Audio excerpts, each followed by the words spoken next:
আর্টের সঙ্গে কানেকশন, এইটা কবে হলো তোমার সঙ্গে? নাটক করতে লাঠি লেগে বাল ভেঙে গেছে অন স্পট, পুরো অনুষ্ঠান শেষ। এখন জুনিয়র বডি ল্যাঙ্গুয়েজ আমার মধ্যে চলে আসছে 100%, কারণ এখন তো আমরা জুনিয়র হতে চাই। ওই সময়কার প্রেমে আমি তোমাকে খুব ভালোবাসি এই কথাটা বলার চলই ছিল না। আমার প্রেমপত্র ছিল ইংরেজিতে। আচ্ছা, তার কারণ তোমার একাডেমি অফ ফাইন আর্টসের অভিনয়ের প্রশংসা তো সবাই করেছে। এইরকম একটা চরিত্র, যে চরিত্রটা কথা বলতে পারে না, এটা যখন তুমি পেলে এক্সাইটেড হয়ে নিয়েছিলে নাকি কি করে করবো এরকম মনে হচ্ছিল? 7টা লোক কথা বলছে, একটা লোক কথা বলে না, এদিক ওদিক থেকে মাঝে মাঝে এমনিতেই মানে নাম্বার অলরেডি দেওয়া আছে চরিত্রটাকে। কিরকম লাগে গোবিন্দাকে অভিনেতা হিসেবে? মানে আটকে যেতাম পুরো। গোবিন্দাকে কোরিওগ্রাফের মতো নাচতো, কোরিওগ্রাফার যা দেখাতো নাচতো। তারপর ও তো কনফিডেন্ট ধীরে ধীরে, তারপর ও নিজেই কোরিওগ্রাফার। আর ওই ডান্সটা কে করবে? আর সেটা বেশ যন্ত্রণারও মনে হয় আমার, যে আমি যেটা করছি সেটা ঠিক করছি কিনা। অনেক কিছু আমি বলে উঠতে পারছি না, কিন্তু যারা দেখছেন শুনছেন তারা বুঝে নিচ্ছেন। অনেকের কাছে আমি শুনেছি খুব বেশি ভাবি না, অনেকের ক্ষেত্রে শুনেছি আমি অনেকটা গভীরে ভাবি। তোমার ক্ষেত্রে ব্যাপারটা কি? আমার ক্ষেত্রে ব্যাপারটা, সিনেমার সাথে যুক্ত একটা লোক আমি এখন, সেইটা আমার লাস্ট 2-3 বছর ফিল হয়। আগে কখনো ফিল হতো না, আগে অভিনয় করতে যাচ্ছি।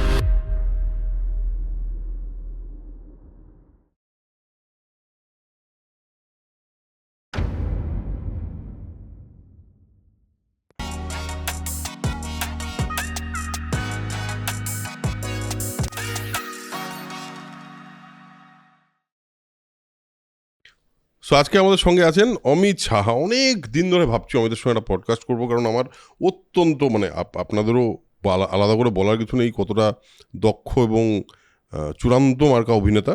এবং সেই অভিনয় আপনারা রিসেন্টলি বেশ কিছু জায়গায় দেখেছেন, বাট একাডেমি অফ ফাইন আর্টসে আপনারা অনেকেই, আমাদের এখানেও অনেক কমেন্ট এসছে যে এবার তো আমার অনেক দিন ধরে ইচ্ছা ছিল finally Amit Saha soul connection পডকাস্টে। Welcome to soul connection podcast. কেমন আছো অমিত? চলে যাচ্ছে আর কি, ভালোই আছি। আমারও খুব ইচ্ছে ছিল যে তোমাদের তো এটা দেখি, একদিন কথা বলার সুযোগ হবে। হ্যাঁ, আমরা একবার একটা আউটডোরে গিয়ে কথা হয়েছিল যে হ্যাঁ করবো, করতে করতে তারপর এদিক ওদিক করে হয়নি ব্যাপারটা। সেখানে আমরা অভিনেতাই ছিলাম দুজনে। হ্যাঁ, দুজনেই অভিনেতা ছিলাম।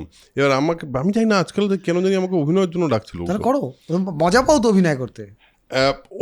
ওয়েট করতে মজা পাই না। কি হয় বলো তো, আমি তো মেকআপ ভ্যানের দিকটা জানি না, আমি তো উল্টো দিকটা জানি, যে ওই যে প্রসেসটা, ওই যে তাড়াতাড়ি সব কিছু করতে হবে, ওই যে একটা ইনভলভমেন্ট সারাদিনের, বসে থাকাটা হেভি প্রবলেম দিয়েছে আমাকে, ওই বিশেষ করে ওই কাজটা করতে। হ্যাঁ, ওটা আসলে আমাদের এখন একরকম অভ্যেস হয়ে গেছে। হ্যাঁ, হয়তো। কিন্তু ব্যাপারটা কি বলতো, অভিনয় বিষয়টা, আমি তো থিয়েটার করেছি বহুদিন, অভিনয় করতে ভালো লাগে না এটা বলছি না, কিন্তু ভালোই লাগে, খেলার মতো মজাই লাগে। যে একবার খেলেছে তার নেশাটা থাকবেই। একদম। তুমি তোমার ছোটবেলা কোথায় ছিল? তুমি ছোটবেলা কোথায়? আমার কাকুরগাছি। আচ্ছা, তুমি কলকাতারই লোক মানুষ? হ্যাঁ, কলকাতারই লোক। কাকুরগাছির ওই ইস্ট ক্যালকাটা বলো ওইটাকে। আচ্ছা, মূলত ফ্যাক্টরি বেল্ট এরিয়া। আর আমাদের পাড়াটা ছিল কলোনি পাড়া যেরকম হয়, আমাদের ছোটবেলায় পাড়ায় 2তলা 3তলা বাড়ি মোটামুটি, একটু দূরে দূরে সব আমাদের বন্ধুদের বাড়ি সব 1তলা, না হলে অ্যাসবেস্টাস টালি। এখন তো সব এরকম হয়ে গেছে। আর সেখানে 40% লোক প্রায় হিন্দিভাষী আমাদের ওইটুকু এরিয়াতে। আচ্ছা। আর বাঙালি রয়েছে, মুসলিমও ছিল, ম্যাড্রাসই ছিল, মানে ধোসা বিক্রি করতেন আর কি। আচ্ছা, এবার তাদের ছেলেমেয়েরা একসাথেই খেলতাম। আচ্ছা, তো অনেক মিক্সড কালচার ছিল। হ্যাঁ, তো ছোটবেলায় মানে কি মেজরলি তুমি দুষ্টু ছিলে? দুষ্টু আমি এমনি সাই মতো ছিলাম। এবারে পালে পড়লে যেরকম হয়, পালে পড়লে তখন শের হয়ে গেলাম। কিন্তু ফাইনালি স্কুল ফুলের কথা এখন যখন ছোটোবেলায় ভাবি স্কুলে কি করতাম, দেখতাম যে এমনি চুপচাপই ছিলাম। মানে ওই মাঝামাঝি একটা বেঞ্চে বসতাম, আর স্যারেদের কথা অত অব্দি আসতেও না, ফলে এদিক ওদিক মন উড়ে যেত। এসব হতো আর কি। ওই মানে দুষ্টুমি খুব একটা করেছি। যে দুষ্টুমিগুলোতে ধরা পড়েছি, সেই দুষ্টুমি মনে হয়নি আমার। আচ্ছা, আমি বুঝতে পারিনি, পরে বুঝেছি না এটা কিরকম। স্কুলে যেটা করেছি, স্কুলের পরীক্ষার যে ভূগোলের প্র্যাকটিক্যাল করতে হয়, সেটা মানে বলেছিল না কি হয়েছিল আমার মনে নেই। স্কুলে গিয়ে দেখি তখন 8-এ পড়ি বোধহয়, ভূগোলের প্র্যাকটিক্যাল। তো সবাই করে নিয়ে এসছে, আমরা 2-3 জন করে আনতে পারিনি। তো একটি বন্ধু থেকে খাতাটা চেয়েছি, তারপর দেখলাম যে ওই খাতাটা দেখাতো, ওর খাতাটা দেখেছি, ওর খাতাটা একবার সই হয়ে গেছে, ওই খাতাটা আমি, আরে বিষয়টা হচ্ছে পেজটা উল্টে দেখাতে হবে তো, হ্যাঁ, এবার আমি গোটা খাতাটাই স্যারকে দিয়েছি পরীক্ষার সময়, ও উল্টে উল্টে বলে সই করা দিয়ে কোত্থেকে পেলি, গার্জেন কল। ও আচ্ছা, তারপরের তোমার দিন ব্যাপারটা পরীক্ষা হলো অতটা না। সিরিয়াস মনে হয়নি। হ্যাঁ, আমি বুঝতে পারিনি এটা যে ও না সিরিয়াস মনে হয়েছে, চুরি করছি হয়ে যাচ্ছে, হ্যাঁ, কিন্তু নিরুপায়, মানে ওইখানে ইনস্ট্যান্ট ঝাড় খাওয়াচ্ছে, অন্তত যদি বেঁচে যাই, ওই বেঁচে যাওয়ার ইচ্ছেটা করে দিয়ে দিয়েছে। পরের দিন বাবা এলো, আর মানে বাবা মা করা ছিলেন, বাবা করা ছিলেন? বাবার যেরকম করা হয় বাবা টাইপ করা ছিলেন। আচ্ছা, ছিলেন। আর এমনি তো বাবা আমাদের সাথে ঘুড়ি উড়িয়েছে, আচ্ছা তারপরে ছোটবেলায় মাঞ্জা দেওয়া শিখিয়েছে, আচ্ছা, রথ বানিয়ে দিয়েছে। আর আমাদের পিকনিকে, ছোটবেলার পিকনিকে যেটা হতো আজকে আমাদের পিকনিকে, তো শেষে বাবা বলতো আর অ্যারেঞ্জ ফ্যারেঞ্জ করে দিত, আমাদের সরস্বতী পুজো করতাম, অ্যারেঞ্জ ফ্যারেঞ্জ দূর থেকে করে দিত, আর বলতো যে ঠিক আছে তোরা মাংস খেয়ে নিস, ঝোল আমার জন্য রাখিস, এইরকম যেরকম হয় আর কি। এরকম হয়, হ্যাঁ, হ্যাঁ। আমাদের মারামারি লাগলে বাবারা সামলাতো। হ্যাঁ, না তবে এই যে পিকনিকের কথা বললে, এই পিকনিকটা বোধহয় আমার মনে হয় অ্যাক্রস মানে বর্ডার্স যে কোনো জায়গাতেই বাচ্চারা এটা সবাই মিলে এটা রান্না বান্না করে এটা পাড়ার কোথাও হ্যাঁ, একটা, তো মাংসটা তো তখন সদ্য ব্রয়লার খাওয়া শুরু হয়েছে ঠিক ঠিক, ওই সময়টা, সালটা আমার মনে নেই, এবার চাল ডালগুলো তো বাড়ি থেকে চলে আসতো, হ্যাঁ হ্যাঁ তো ব্রয়লারের পয়সাটা বাড়ি থেকে চাওয়া হয়েছিল, মাংস কেটে ফেটে আনা হয়েছিল, তখন আমরা কি পারবো পুরোটা করতে, ওই দূর থেকে বাবারা মারা দিদিরা পাড়া তুলতো সব, হ্যাঁ হ্যাঁ, ওরা দেখতে দেখতে সাহায্য করতো। আর বৃষ্টি হয়েছিল প্রচণ্ড সেই দিন রাত্রেবেলা, প্রচণ্ড বৃষ্টি হয়েছে, একজনের ঘরের বারান্দাটায় একটা সাইড খোলা পুরো, আর ওপর দিকটাও খোলা, বৃষ্টি আছে, তার মধ্যেই রান্না হচ্ছে, খাওয়া হচ্ছে, বাহ, এটা হঠাৎ মনে পড়ে গেল। দারুণ। কিন্তু আরেকটা যেটা বললে তুমি, অ্যাসবেস্টারের চাল, হ্যাঁ, আমার বাড়িতে ছোটবেলায় একদম প্রথম যে বাড়িটা থাকতাম অ্যাসবেস্টারের চাল ছিলাম। তুমি বিশ্বাস করবে না, কি যে প্রে করতাম জোরে বৃষ্টি হোক, হ্যাঁ, হ্যাঁ, কি বিরাট যে আওয়াজ। আওয়াজটা কি যে ভালো লাগতো আমার, মানে আমি জাস্ট কল্পনাই করতে পারি না আজকের দিনে ওই আওয়াজটা হবে আমি ঘুমাবো, কারণ আজকে বোধহয় আমাদের একটু মানে ওই সমস্ত আওয়াজের থেকে একটু দূরত্ব তৈরি হয়ে গেছে। হ্যাঁ, হ্যাঁ, ওই আওয়াজটা পাগল হয়ে যায়, হ্যাঁ, মানে ও কতটা আওয়াজ ভাবো ওই বিরাট অ্যাসবেস্টারের আওয়াজ, চালে, বিরাট আওয়াজ হয়। কিন্তু ওই আওয়াজটাই কি ভালো ঘুমোতো। এটা তোমার সঙ্গে হয়েছে? আমাদের তো আমড়া গাছ ছিল হ্যাঁ। বড় একটা, কাঁঠাল গাছও ছিল, কাঁঠালগুলো ভেঙে গেছে সব, একটা আমফানে ভেঙেছে, একটা কেটে ফেলতে হয়েছে, আচ্ছা, তো ওই যে ওই শব্দ। আর দুপুরবেলা গরমের ছুটিতে আমাদের তো এত অপশানও ছিল না সত্যি কথা বলতে, বিকেলে খেলতাম আর ঘুমোতাম না বলে লুকিয়ে চুরিয়ে ওই আমি একদম চালে উঠে বসে থাকতাম দুপুরবেলাটা পুরো, বেশিরভাগ দিন একা ছিলাম, মানে যা হয় ওই ছায়ার নিচে বসে থাকতাম, ওপর থেকে দেখতাম সব, বেড়াল যাচ্ছে, হেভি লাগতো নিশ্চয়ই। হেভি লাগতো, মানে আমার নিজের জগৎ তো পুরো। হ্যাঁ, আসলে আমার মনে হয় প্রত্যেকেই মানে যখন তখন ছোটবেলায়, বুঝতে পারিনি, এখন এসে বুঝতে তখন পারো না। মনে তো কেউ নেই, আমি চালে উঠে বসে থাকি, এবার বসে দেখে তো কেটে যাচ্ছে সময়। হ্যাঁ, এটা কোন সময় কোন বয়স তখন? এখন 5-6। আচ্ছা আচ্ছা, এই এখন মনে হয় না যে ওইটাই তখন কিছু একটা বীজ তো ছিল, ওই যে এতটা দেখতে বসে বসে এমনি কি, কারণ জেনারেলি বাচ্চারা কি করে আইদার বন্ধুদের সঙ্গে খেলে দৌড়ায় হ্যাঁ। ইয়ে করে, বাট আমি না, দেখেছি, আমাদেরও বন্ধু বান্ধব ছিল, দুপুরবেলা কেউ বেরোতো না, হ্যাঁ দুপুরবেলাটা ওই আর কি একা একা কাটাতে হতো।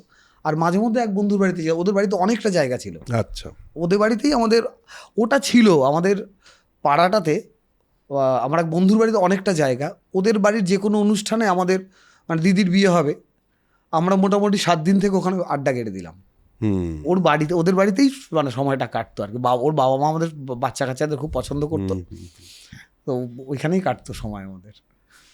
ছোটবেলার কথা বলতে গেলে কিরকম একটা অদ্ভুত লাগে না? হ্যাঁ, হ্যাঁ, মনে হয় অনেক দিন ফেলে আসা একটা জায়গা। হ্যাঁ, বাট অভিনয় বা এই যে আর্টের সঙ্গে কানেকশন, এইটা কবে হলো তোমার সঙ্গে?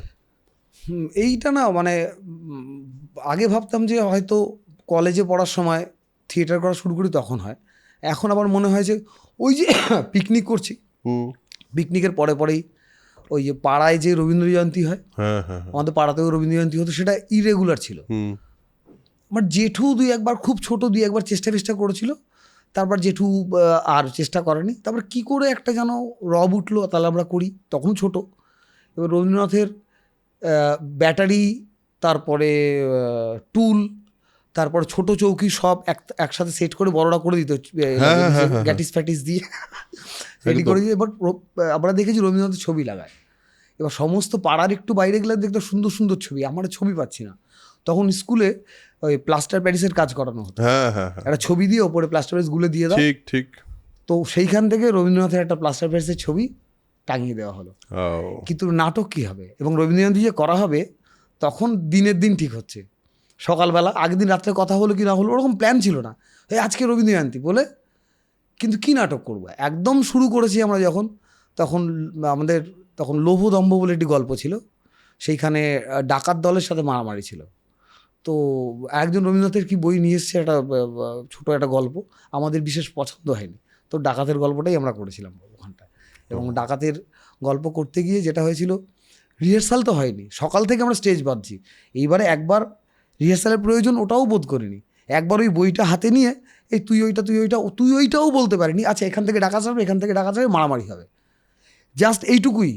তার আগে একটা কিছু একটা হলো মনে নেই, কিন্তু একটা বাল্ব ঝোলানো হয়েছিল, সেই বাল্বটা ওই লাঠি ফাটি হয়ে গেছে। আমাদের নাটকে লাঠি, অস্ত্র, যদি বেড়াল থাকতো বানানো বেড়াল, এইগুলো আমাদের মূল কাজ ছিল। অভিনয় কী হলো না হলো, এবং শোয়ের পরে লুচি আলুর দম হতো, একদিন একটা পিকনিক হতো সবাই মিলে, তো বাল্ব ভেঙে গেছিল নাটক করতে, লাঠি লেগে বাল্ব ভেঙে গেছে অন স্পট, এবং ওখানে অনুষ্ঠান শেষ, ওখানে শেষ হয়ে গেল। তারপর থেকে টেনশন, 25 পয়সা করে তোলা হয়েছিল বাল্ব কিনে, ওকে ফেরত দিতে হয়েছিল। ফেরত দিতে হয়েছিল মানে ও যে খুব চেয়েছে এমনটা না, আমাদের হঠাৎ না বাল্বটা দিতে হবে, আমরা বাল্ব ফেরত দিয়েছিলাম, বা তখন কিন্তু বন্ধ হয়েছিল না। ভাবো তুমি 25 পয়সা বললে, আমার জাস্ট আমি চোখের সামনে 25 পয়সা ব্যাপারটা দেখতে পেলাম এখন। মানে এই তো মানে আমার মনে আছে 25, আমাদের সময় 10 পয়সা, আমি তো 10 পয়সা দেখেছি, তুমিও দেখেছো নিশ্চয়ই? হ্যাঁ 10 পয়সা, 5 পয়সা, 5 পয়সাও দেখেছি। হ্যাঁ 10 পয়সার আমাদের বিস্কুট বিক্রি হতো একটা, সেটা হচ্ছে যে এরকম বড় প্যাকেট, সাদা রঙের ময়দার বিস্কুট, কম মিষ্টি, সস্তারই বিস্কুট খুব, সেটা 10 পয়সা 10টা দিত, এবং এক একটা বিস্কুটের শেপ কোনটা হাতি কোনটা ঘোড়া, এইভাবে এক বাবা, তাও 10 পয়সায়। হ্যাঁ, ওইটা বোধহয় ছাঁচে কাটতো ওরা, ময়দাটাকে এমন করে ছাঁচে কেটে শেখতো, ওইটা আমাদের খুব মজা ছিল, ওই বিস্কুট খেতাম আমরা যেমন 10 পয়সা বয়েস লজেন্স, লাল, হ্যাঁ বয়েস লজেন্স, ওইটা খেতাম খুব 10 পয়সা। সোয়াদ বলে একটা লজেন্স ছিল, যেটা আমার মনে হয় মানে ওই সময়টা সোয়াদ খুব হিট হয়ে গেছিল। ও হ্যাঁ হ্যাঁ হ্যাঁ, এবং সোয়াদের রামায়ণের যে হতো, রামায়ণের সোয়াদের বিজ্ঞাপন হতো, সোয়াদ খেতাম প্রথম আমরা আগে খেয়েছি ওই লজেন্স, কালো লজেন্স, তারপর লাল লজেন্স, তারপরে তোমার ওই কমলা টাইপের একটু অরেঞ্জ ফ্লেভার দেওয়া থাকতো, আর সোয়াদ লজেন্সটা যে আরো টেস্টি, আরো অন্য গন্ধ, আরো টেস্ট পাওয়া। ঠিক তখন আমি মনে পড়েছে আমার, আমিও ছোটবেলায় খেয়েছি, একদম। আর তারপরে তো ছেড়ে দাও, তারপরে তো আমরা দেখলাম যে কনজিউমারিজম আমাদের সময় আমরা দেখিনি। তারপর তো তোমার বিগ বাবুলের কথা বলে, বিগ বাবুল, বুমারের কার্ড, তারপর ফুটবলের কার্ড, বুমারের কার্ড যখন আমরা জমাচ্ছি তখন 8-9 পড়ি মনে আছে। হ্যাঁ ওই সময় ওই এবার তারপরে কি হতো, ওই সময় তোমার ওই ওয়ার্ল্ড কাপের একটা ক্রেজ শুরু হলো, তারপর সেই ওয়ার্ল্ড কাপের কার্ড দিত সবাই, তখন কার্ড বছর 2-3 চলেছিল এই কার্ড দিয়ে। হ্যাঁ, এবং কি বলতো তখন তোর কাছে কি আছে, হ্যাঁ রাই কার্ডটা তো নেই, আমার কাছে আছে, এইগুলো হতো বন্ধুদের মধ্যে, দারুণ ব্যাপার। এই ব্যাপারগুলো তারপরে যেটা হচ্ছে, তারপরে কিন্তু একটা পয়েন্টের পরে দেখো এই ব্যাপারগুলো আর কিন্তু নেই। মানে এই যে একটা ইন্টারনাল কমিউনিটিতে একে অপরের সঙ্গে কিছু এক্সচেঞ্জ করা, ধরো এই শোন তো আমার কাছে না 2টো মারাদোনা আছে, তুই কি আমাকে একটা দিবি, আমি তোকে একটা দিয়ে দেবো, তুই কি আমাকে এক্সচেঞ্জ হতো, হ্যাঁ এইসব হতো, এই মজা লাগতো। তো এবার ওই সময় তুমি ওই রবীন্দ্র জয়ন্তী করতে করতে তোমার কোথাও একটা এখন গিয়ে মনে হয় যে জয়ন্তী করা শুরু হলো। তারপরে আমাদের এই উদ্যোগটা থেকে কচিদা বলে আমাদের পাড়ার, কচিদার নামটা ভালো নামটা মনে করতে পারছি না, কচিদা আমাদের হঠাৎ কচিদা একটু নাটক টাটক করেছে সামান্য, তো কচিদা এবার আমাদের নিয়ে পড়লো, আমাদের একটু কচিদা একটুখানি ক্যারেক্টার শিখেছিল, সেটাই আমরা বেশ কিছুদিন প্র্যাকটিস করলাম। তারপর কচিদা একটু সিরিয়াসনেস নিয়ে এলো আর কি আমাদের এইটাতে। তারপর কচিদাই রান্না করতো, তখন বাবা মা এটা অত রান্না করে দিত না মানে কচিদার এসে গেছে বলে বাবা মার দরকার নেই, বিষয়টা এরকম হয়ে গেছিল, যা কচিদা সামলে নেবে, আমরা হচ্ছি কচিদা নেয় ওটা। আচ্ছা, সকালবেলা উঠে একটু ক্যারাটা শেখাতে নিয়ে চলে গেল, ও হলো হালকা একটু ক্যারাটা ফেটে হু হা করলাম, কদিন ওই ট্রিপে চলছে আর কি। এবং স্কুলেও ঝাড় খেয়েছি তখন, হামসে মোকাবিলা ছবি বেরিয়েছে, ওই গানটা ওইটা তো এই প্যান্ট তুলে, আমাদের স্কুলের দরজা বন্ধ করে সবাই প্যান্ট তুলে নাচটা হচ্ছে, শার্ট ঢুকে গেল, এইসব গান সবাই করেছি আমরা এইসব। হামসে মোকাবিলা, মুক্কা আলম মোকাবিলাতে আমার মনে আছে প্রথমবার জীবনে নাচ করার চেষ্টা করেছিলাম কি জানি এমনি, আমি তার আগে কিন্তু কোনদিন মানে সেই না আমি অর্থে- সেই তবে থেকেই প্রভুদেবার ফ্যান, এখনো অবধি প্রভুদেবার ফ্যান হয়ে হ্যাঁ, গেছি আমি। ওরকম নাচ আর দেখিনি, আমাদের দেখাটাও কম ছিল, আমাদের সেই অপশন ছিল না। সেই সময় একটা ইয়ে কিছু খুব থাকলেও কিন্তু প্রভুদেবের অন্য জিনিস একটা, ওর নাচের একদম একদম এখনো দেখেই বিষয়টা আলাদাভাবে একদম একদম। আর তখন খুব একটা ইনস্টিংটিভ জায়গা থেকে দেখে, আসলে ও খুব মুদ্রা টুদ্রা থেকে দেখে না, ঠিক ঠিক একদম ঠিক, ও ও বডি দিয়ে দেখে, ও গ্রামার দিয়ে দেখে অদ্ভুত না। অদ্ভুত ভাবে দেখে ও। হ্যাঁ, এবং দেখবে তো ওর জন্য ওর স্টেপগুলো যতগুলো কোরিওগ্রাফিও করেছে, দেখবে স্টেপগুলোর মধ্যে একটা কিরকম একটা মানে একটা বডির মধ্যে না একটা কেমন যেন একটা বডিটাকে অন্যভাবেই মুভ করা হ্যাঁ, হয়। আর আমরা নাচে যেভাবে যেভাবে শরীর যায়, আর প্রভুদেবার নাচে শরীরটা একটু অন্যভাবে যায়। হ্যাঁ, একটু চুলকে নিল, হ্যাঁ হ্যাঁ হ্যাঁ একটু ঠিক ঠিক হাততালি দিয়ে নিল, হ্যাঁ, হ্যাঁ। একটু এরম করে নিল, হ্যাঁ, ঠিক। আর সাডেনলি হচ্ছে সব, মানে এখানে কনসেন্ট্রেট করছি তো এখানে চলে যাচ্ছে আবার। Correct, correct. এইটা খুব মজা ছিল, ইনস্টিংটিভ, তুমি একদম ঠিকই বলেছো, ইনস্টিংটিভই ছিল ব্যাপারটা। আমার খুবই ভালো লাগতো প্রভুদেবার নাচ। আর সেই সময় একটা গুজব খুব রটেছিল প্রভুদেবা আর মাইকেল জ্যাকসনের নাকি হ্যাঁ, হ্যাঁ, হ্যাঁ, তারপরে বিয়ে হয়েছিল, মনে আছে? হ্যাঁ, হ্যাঁ, এরকম গুজব একটা রটেছিল, প্রভুদেবা নাকি মাইকেল জ্যাকসনকে হারিয়ে দিয়েছে। হ্যাঁ হ্যাঁ হ্যাঁ। ছোটবেলায় এই ফ্যানটা তো আমরা সবাই হয়েছিলাম। তারপর প্রভুদেবার এবিসিডি দেখলাম, হ্যাঁ এবিসিডি দেখে আরো বড় ফ্যান হয়ে গেল। হ্যাঁ। এবার তুমি তো তারপর কি কচিদার থিয়েটার করাচ্ছে তোমাদের? না, তারপরে যেটা হলো, তারপর কলেজে ভর্তি হলাম। সেইখান থেকে কলেজে ভর্তি হলেই যেরকম হয় এক ধরনের, আমরা একটু ওই রাজনৈতিক যে কলেজে স্টুডেন্ট ইউনিয়ন হয়, স্টুডেন্ট ইউনিয়নের যারা সিনিয়র দাদাদের ভাল লাগতো, কিন্তু ওই এদিক ওদিক যাওয়া ভাল লাগতো না, ও ব্রিগেড ফ্রিগেড হ্যান ত্যান। আহ, কিন্তু ওদের সাথে আর সত্যিকারেরই সম্পর্ক হয়ে গেল, হুম মানে পলিটিক্যাল জায়গাটা না গিয়েও ওরাও তারপর যে বড় হওয়ার সাথে সাথে খুব পলিটিক্যাল জায়গায় আসে না, কিন্তু ফিলোসফির একটা চর্চা ওদের আছে, মানে ঝান্ডা সাচ নেই, ঠিক কিন্তু সেই বন্ধুত্বটা রয়ে গেল, সেটা এখন অবধি আছে, সে আমার স্কুল ফ্রেন্ডরা এখন অবধি আছে। হ্যাঁ আমাদের নাটকের দলে যে নাটকের দল, সেখানে স্কুল ফ্রেন্ডরাই আছে, মানে স্কুল ফ্রেন্ড মানে ওদের সাথে বন্ধুত্ব হয়েছিল 11-12-এ, সেই ব্যাচটাই আমার এখনকার রানিং ব্যাচ। তার মধ্যে কিছু মরে গেছে, হ্যাঁ বেঁচে আছে, আমরা অসুস্থ হচ্ছে, এইসব চলছে আর কি, পিকনিক হচ্ছে, নেশা করা হচ্ছে। আজকে তুমি এই ছোটবেলার বন্ধুদের কথা বললে, আজকে একটা অদ্ভুত ঘটনা ঘটলো আমার সঙ্গে। আমার একটা ছোটবেলার যে 3 বন্ধু আমরা, তার মধ্যে সৌম্যকান্তি, অমিত আর আমি, এই 3 বন্ধু। সেই অমিতের নাম হলো অমিত শাহ, ঠিক আছে? আজকে সকালে আমি তোমাকে ফোন করতে গেছি যে শোনো না, আমার না তুমি যদি না বেরিয়ে থাকো তাহলে হ্যাঁ, একটু, তোমার একটা কল দেখলাম, তারপর আমি করলাম, হলো। তখন আমি চলে এসেছি অলরেডি। হ্যাঁ তুমি তখন চলে এসছো অলরেডি, তুমি তো অনেকটা দূর থেকে আসবে, আগে হ্যাঁ, বেরোনোর হ্যাঁ, কথা। হ্যাঁ। আমি বুঝতে পেরেছি, আর আমার ইমিডিয়েটলি একটা আর্জেন্ট পড়েছিল, তো আমি ফোন করতে গিয়ে ওই অমিত শাহকে ফোন করে ফেলেছি। এবার তারপর ফোন করে তার সঙ্গে আমার অনেক দিন কথা হয় না, আর ঘটনাচক্রে ফোনটা করে দেখলাম মোটামুটি ধরো 7-8 মিনিট কথা হলো, কারণ কাজ ছিল বলে, নাহলে আমি বললাম তোকে পরে ফোন করবো। হঠাৎ করে দেখলাম আবার এক্স্যাক্টলি ওই একটা মানে প্রথম 1 মিনিটের একটা অকওয়ার্ডনেস কাটিয়ে আবার ব্যাপারটা কিরম হয়ে গেল, মানে ওই স্পেসে চলে ওই গেলে। স্পেসে চলে গেল ব্যাপারটা হঠাৎ করে। আমার খুব অদ্ভুত লাগলো, আর আজকেই ঘটলো, মানে তোমাকে ফোন করতে গিয়েই তুমি এই কথাটাই বলছো। অদ্ভুত অদ্ভুত ঘটনা ঘটে কিন্তু জীবনে। এবার এই সময় তুমি প্রথমে তো মেকআপ করতে, হ্যাঁ এই মেকআপটাকে তুমি এইটা থিয়েটারে, আমরা যখন বড় ওই 11-12-এ পড়ছি, এবারে থিয়েটার তো অভিনেতা হওয়ার বিষয় আমার কখনোই মানে মাথাতে আসেনি, কিন্তু যে কমিউনিটির মধ্যে একটা ঢুকেছি, সেই কমিউনিটি থেকে অনেক কিছু শিখেছি, সেই কমিউনিটি প্রচুর সাপোর্ট দিয়েছে একে অপরকে, তো সেই কমিউনিটির সাথেই থেকে যাওয়া, তো সেইখানটায় বুঝতে পারলাম যে বুঝতেও পারিনি, কিন্তু মানে পরিস্থিতি এমনই ছিল যে অভিনয় করতে ভালো লাগে, আর একটা কমিউনিটির সাথে আছি, সেইখানে যারা আছে তারা মোটামুটি চাকরি বাকরি করছে এবং সন্ধ্যাবেলা থিয়েটার করছে, বা আর ছুটির দিনে এরম করছে। এইটা করতে করতেই তখন দেখলাম যে বাদল সরকার, তারপর ধীরে ধীরে বাদল সরকার বা অল্টারনেটিভ যে থিয়েটার হয় সেইখানেও দেখলাম। তখন আমি ঠিক করেছিলাম যে আমাকে তো চাকরিই করতে হবে, এবং থিয়েটারটা আমার মজা লাগছে, এটা আমি করে যাবো অ্যাট এনি কন্ডিশন। ফলত থিয়েটারটার সন্ধেবেলাটা বাঁচানোর জন্য আমি বিভিন্ন রকম পেশায় গেছি, মানে বারবার চাকরি থাকতো না, স্বাভাবিক, আর রোজগারও করতে হবে, আর রোজগার করতে হবে তখন যে বাড়িতে টাকা দিতে হচ্ছে এমনটা নয়, নিজের কিন্তু জন্যই করতে হবে। রোজগার করলে অনেক সুবিধে আছে, নিজের মতো থাকা যায়। আর ঠিক, তখন ঠিক। ওই 12 তারপরে ফার্স্ট ইয়ারের ব্যাচ, মানে তুরুম, মানে তখন প্রচুর একদম, পয়সার দরকার, একদম একদম। তখন এটাও হয়ে যেত। ওইটাই কোথাও মানে প্র্যাকটিস হয়ে গেছিলো এবং ওটাই যে থিয়েটার করতে হতো। আকাশের চাকরিও করলাম মেকআপ আর্টিস্টের। তখন এক বন্ধু বললো, আমাদের অনেক বন্ধু রে, অমিত বসু বলে একজন বন্ধু আছে, যে তুমি কখনো দেখলে চিনতে পারো, রূপকলারই, ও এখন ওই ডিরেকশনের কাজই করে বিভিন্ন চ্যানেল ফ্যানেলের। তো এই রকমই আমরাও প্ল্যান হলো যে তাহলে সবাই একটু করে কাজ শিখে নাও। তো আমাকে প্রথম রাজা বলে আমার বন্ধু আছে, যে আমাকে ওই মেকআপের বইটা দিয়েছিল। তখন বইগুলো এত ছবি ছাপা বই হতো না, আঁকা হতো। এবার লেখকের নামটাই মনে করতে পারছি না। উনি রবীন্দ্রভারতীতে মেকআপ নিয়ে পড়াতেন, মহিলাই। তো ওনার বইটা প্রথম পাই, চটি বই।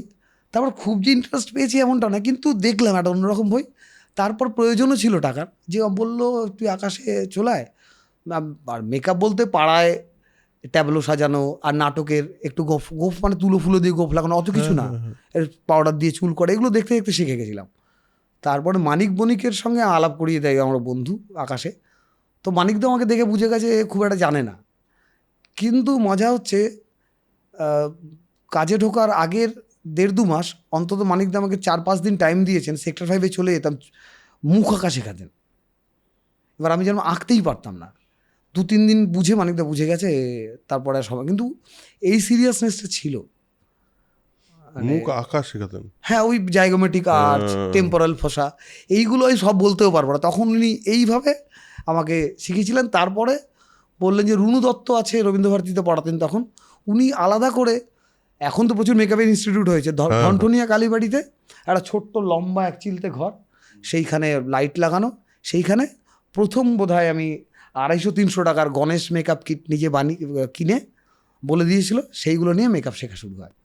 ও, তো সেইখান থেকে তারপরে এটাও তো খুব ইন্টারেস্টিং ব্যাপার। হ্যাঁ, আকাশে চাকরি করতে যাই, করে ফোরে এইরকমই আর। তারপরে অভিনয়টা চলছিল। একটা কথা বলো, সেটা হলো যে কোনো রকম যেগুলো আমরা শিখি, সে যে কোনো শিক্ষাই হোক, সেটা কোথাও না কোথাও কাজে লাগে। হ্যাঁ, লেগে যেত, ওটা কাজে লাগে। এটা একটা কনসেন্সাস ছিল যে শিখে নিয়ে এখানটা রোজগারটা হবে আর থিয়েটারটা করতে পারবো।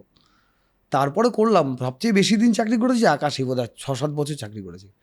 তারপর আর ভালো লাগছিল না। যারা আমাকে চাকরিতে নিয়ে গেছিলো, মানে তাদের সাথে সম্পর্ক হয়ে গেছিল, খুবই মানে ব্যক্তিগত সম্পর্ক হয়ে গেছিলো। তারা ছেড়ে দিয়ে অন্য জায়গায় জয়েন করে। এমনি একটা জায়গায় 3-4 বছর চাকরি করার পর কিছুই বিশেষ করতে হচ্ছে না। আমি মেকআপটা নিয়ে এগোতেও চেয়েছিলাম। প্রবীর দত্ত বলে একজন ছিলেন, প্রবীর দত্ত, তিনি ফ্যাশন মেকআপ করতেন, তখন খুব বিখ্যাত হয়েছিলেন, কাগজে তার ছবিটাই বেরোতো। তো আমি ওনাকে ফোন করেছিলাম যে আমি মেকআপ শিখবো, ওটাই প্ল্যান ছিল। তারপর তো উনি মারা গেলেন আর কি, অ্যাক্সিডেন্টে।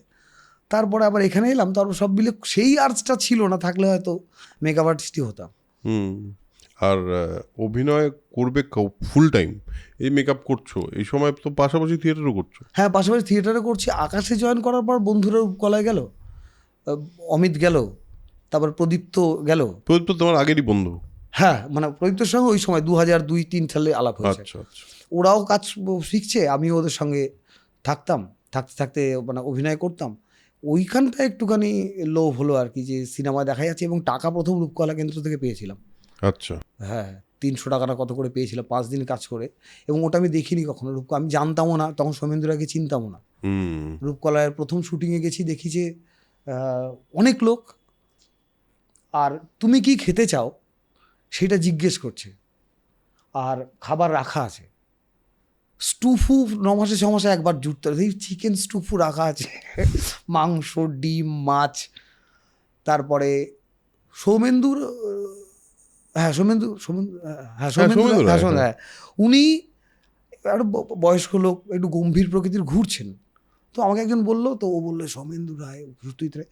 তো আমি শুনলাম ইনফরমেশনটা, কিন্তু আমি আমার চর্চা নেই বলে আমি খুব বুঝতে পারিনি। পরে বুঝেছি যে ওই বয়সেও ছাত্রদের ডিপ্লোমা ফিল্মে দাঁড়িয়ে দাঁড়িয়ে শুটিংও দেখা এবং তাদেরকে গাইড করা রূপকলা কেন্দ্র একটা খুবই গুরুত্বপূর্ণ জায়গা আমার কাছে। এটা না হলে আমি অভিনেতা নাও হতে পারতাম।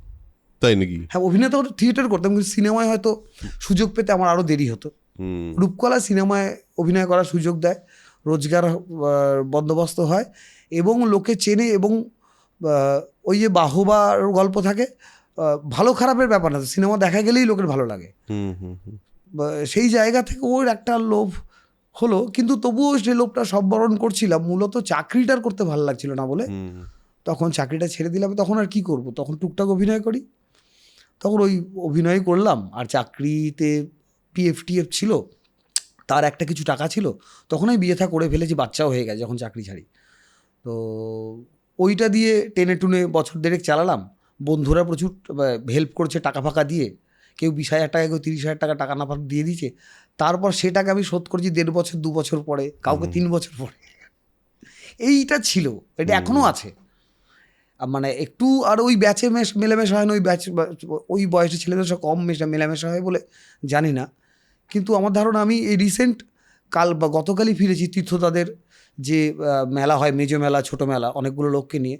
তো সেইখানে গিয়ে আমি ওটা পেলাম, ওই ভাইবসটা পেলাম একদম। আমার কোথাও মানে আমি দেখছি যে একটা আলাদা স্পেস। এবং আমি এসছি, আমি তো মনে করি আমি খুবই কোয়াইট অ্যান্ড কাম এবং ভালো মানুষ, সব আমি যেরকম মন লোকের সবার মনে হয় নিজের সম্পর্কে।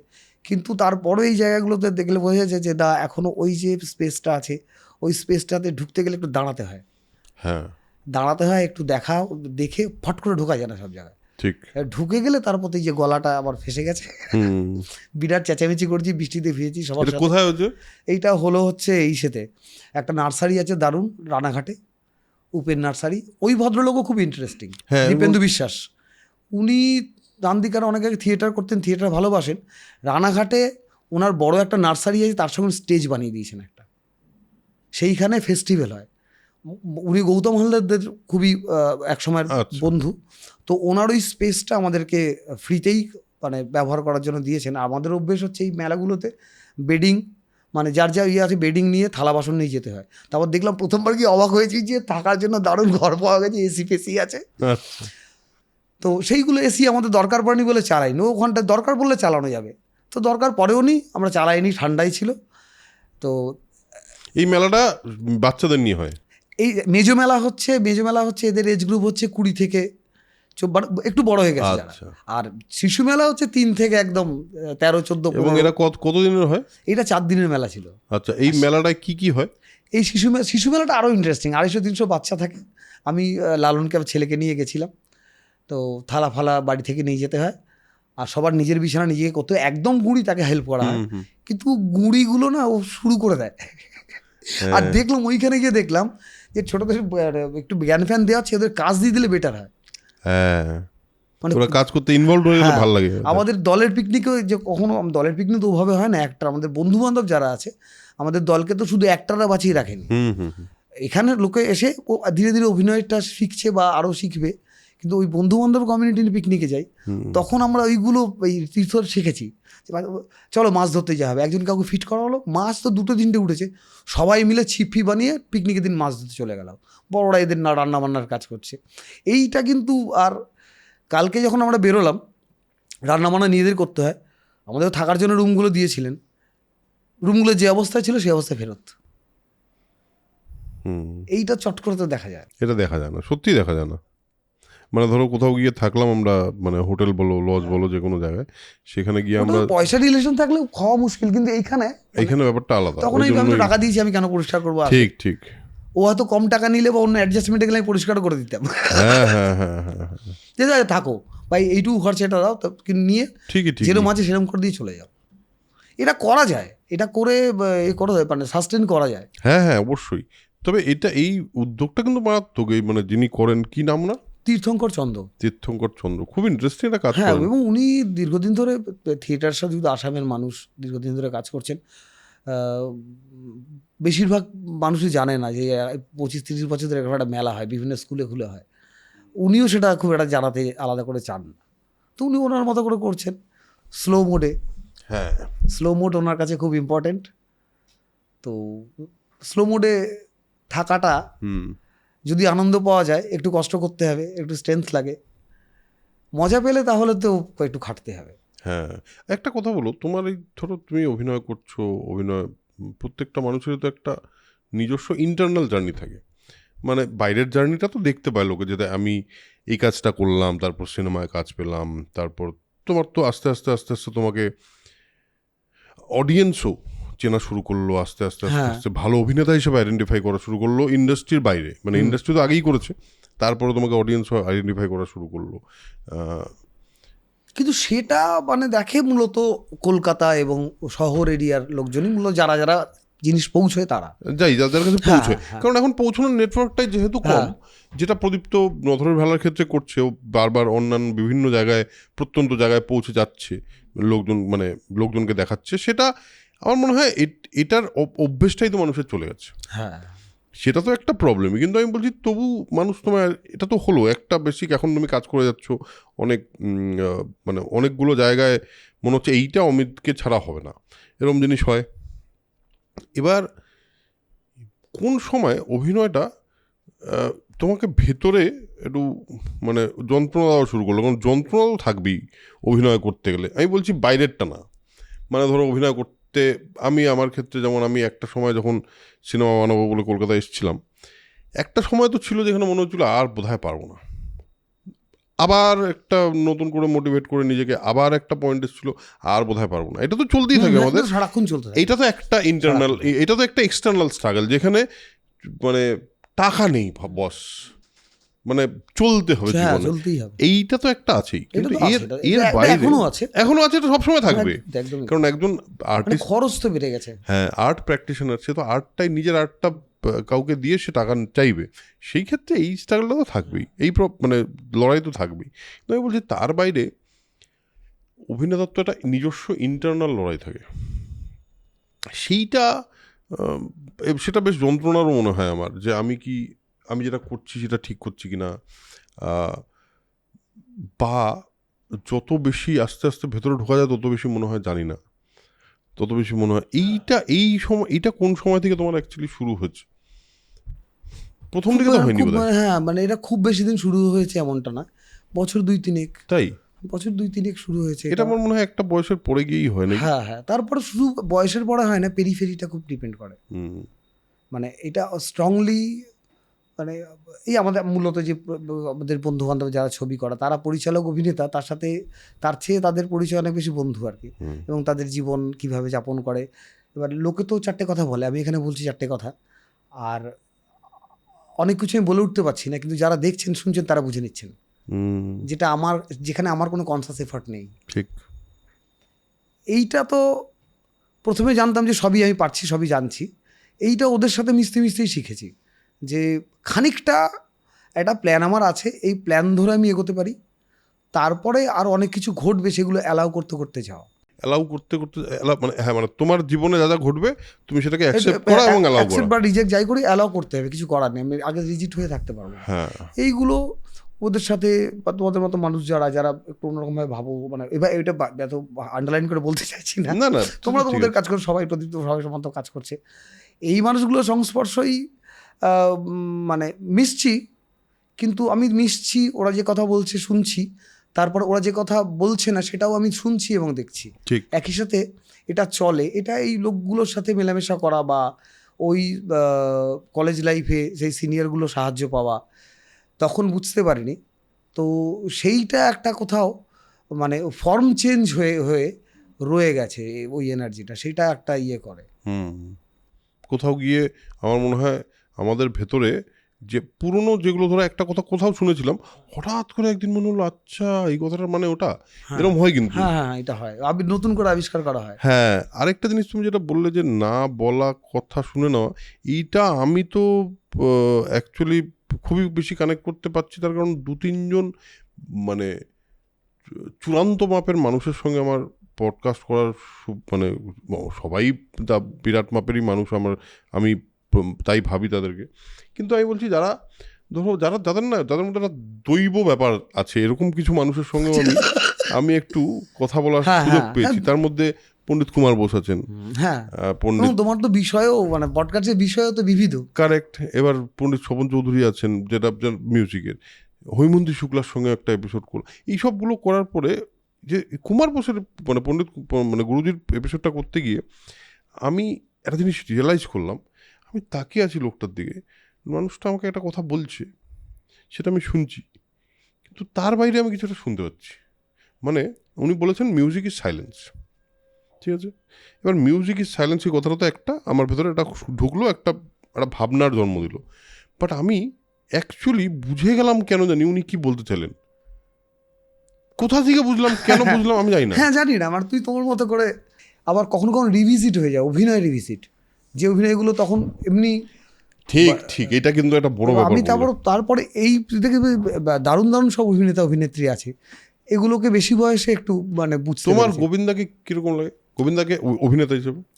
গোবিন্দার অভিনেতা হিসেবে ধরো মানে ওই যে ছবিগুলো দেখতাম ধরো তখন না, মানে কাদের খান মানে আটকে যেতাম পুরো। আর ঠিক। গোবিন্দা একটা অন্য রকম, গোবিন্দা একদম, আমি বলছি গোবিন্দার হাতিয়া থেকে দেখা শুরু করেছি প্রথম দিককার সিনেমা থেকে, গোবিন্দার চেঞ্জ হয়েছে, সেই চেঞ্জটা গোবিন্দার ডান্স চেঞ্জ হয়ে গেছে একদম। গোবিন্দাকে কোরিওগ্রাফের মতো নাচতো, কোরিওগ্রাফার যা দেখাতো নাচতো, তারপর ও তো কনফিডেন্ট ধীরে ধীরে, তারপর ও নিজেই কোরিওগ্রাফার আর কি, ওই ডান্সটা কে করবে আর। ঠিক, এটা তুমি যেমন প্রভুদেবার কথা বললে, গোবিন্দার কিন্তু পুরো বডিটা ডান্স করে। আর একটা জিনিস আমি বলিউড ছবিতে দেখেছি, প্রথম বুঝতে পারতাম না, এই যে প্রত্যেকটা হিরোর যে এক এক ধরনের নাচের স্টাইল তৈরি হয়, সেইটা তো যিনি করাতে যান কোরিওগ্রাফাররা, তারা তো এক্সপ্লোর করতে থাকেন অ্যাক্টরকে, তারপর দেখি একজনের নাচের ধাঁচা একটা, সেটা কিন্তু অনেক পরে হয়েছে অভিনেতাদের, তার মানে তাদের ক্রিয়েট করা এবং যারা কোরিওগ্রাফি করছে তাদের খুঁজে পাওয়া, তারপর স্টাইলে শাহরুখের নাচের একটা স্টাইল, সঞ্জয় দত্তের নাচের একদম স্টাইল, সানি দেওয়ালকে কষ্ট করে নাচতে হয়েছে চাল বাজে তার একটা স্টাইল, সানি দেওয়াল নাচতে বোধহয় করে এনজয় করে না, বোঝা যায় ওটা, বোঝা যায় ওটা। বাকিরা সঞ্জয় দত্তের হুব্বা স্টাইলের নাচ, এই নাচগুলো কিন্তু পার্থক্য করা যায় তাদের ক্যারেক্টার ধরে ধরে। হ্যাঁ, যেমন ঋত্বিক রোশন যেমন নাচতে ভালোবাসে, হ্যাঁ বাবা, বোঝা যায় ওটা, ও তো একদম পুতুল পুরো, হ্যাঁ বোঝা যায় ওটা, বিভৎস নাচতে ভালোবাসে, ওর নাচটা ভালো লাগে দেখতে, তুমি দেখে তাকিয়ে থাকবে। আর আমি একটা জিনিস ভাবি, সেটা হলো এই যে সিনেমাগুলো যেগুলো আমরা বারবার রিভিজিট করার, এবং কোরিওগ্রাফি স্টাইলও বদলে গেছে, গানের স্টাইল বদলে গেছে, নাচটা বদলে গেছে, 100% বদলেছে।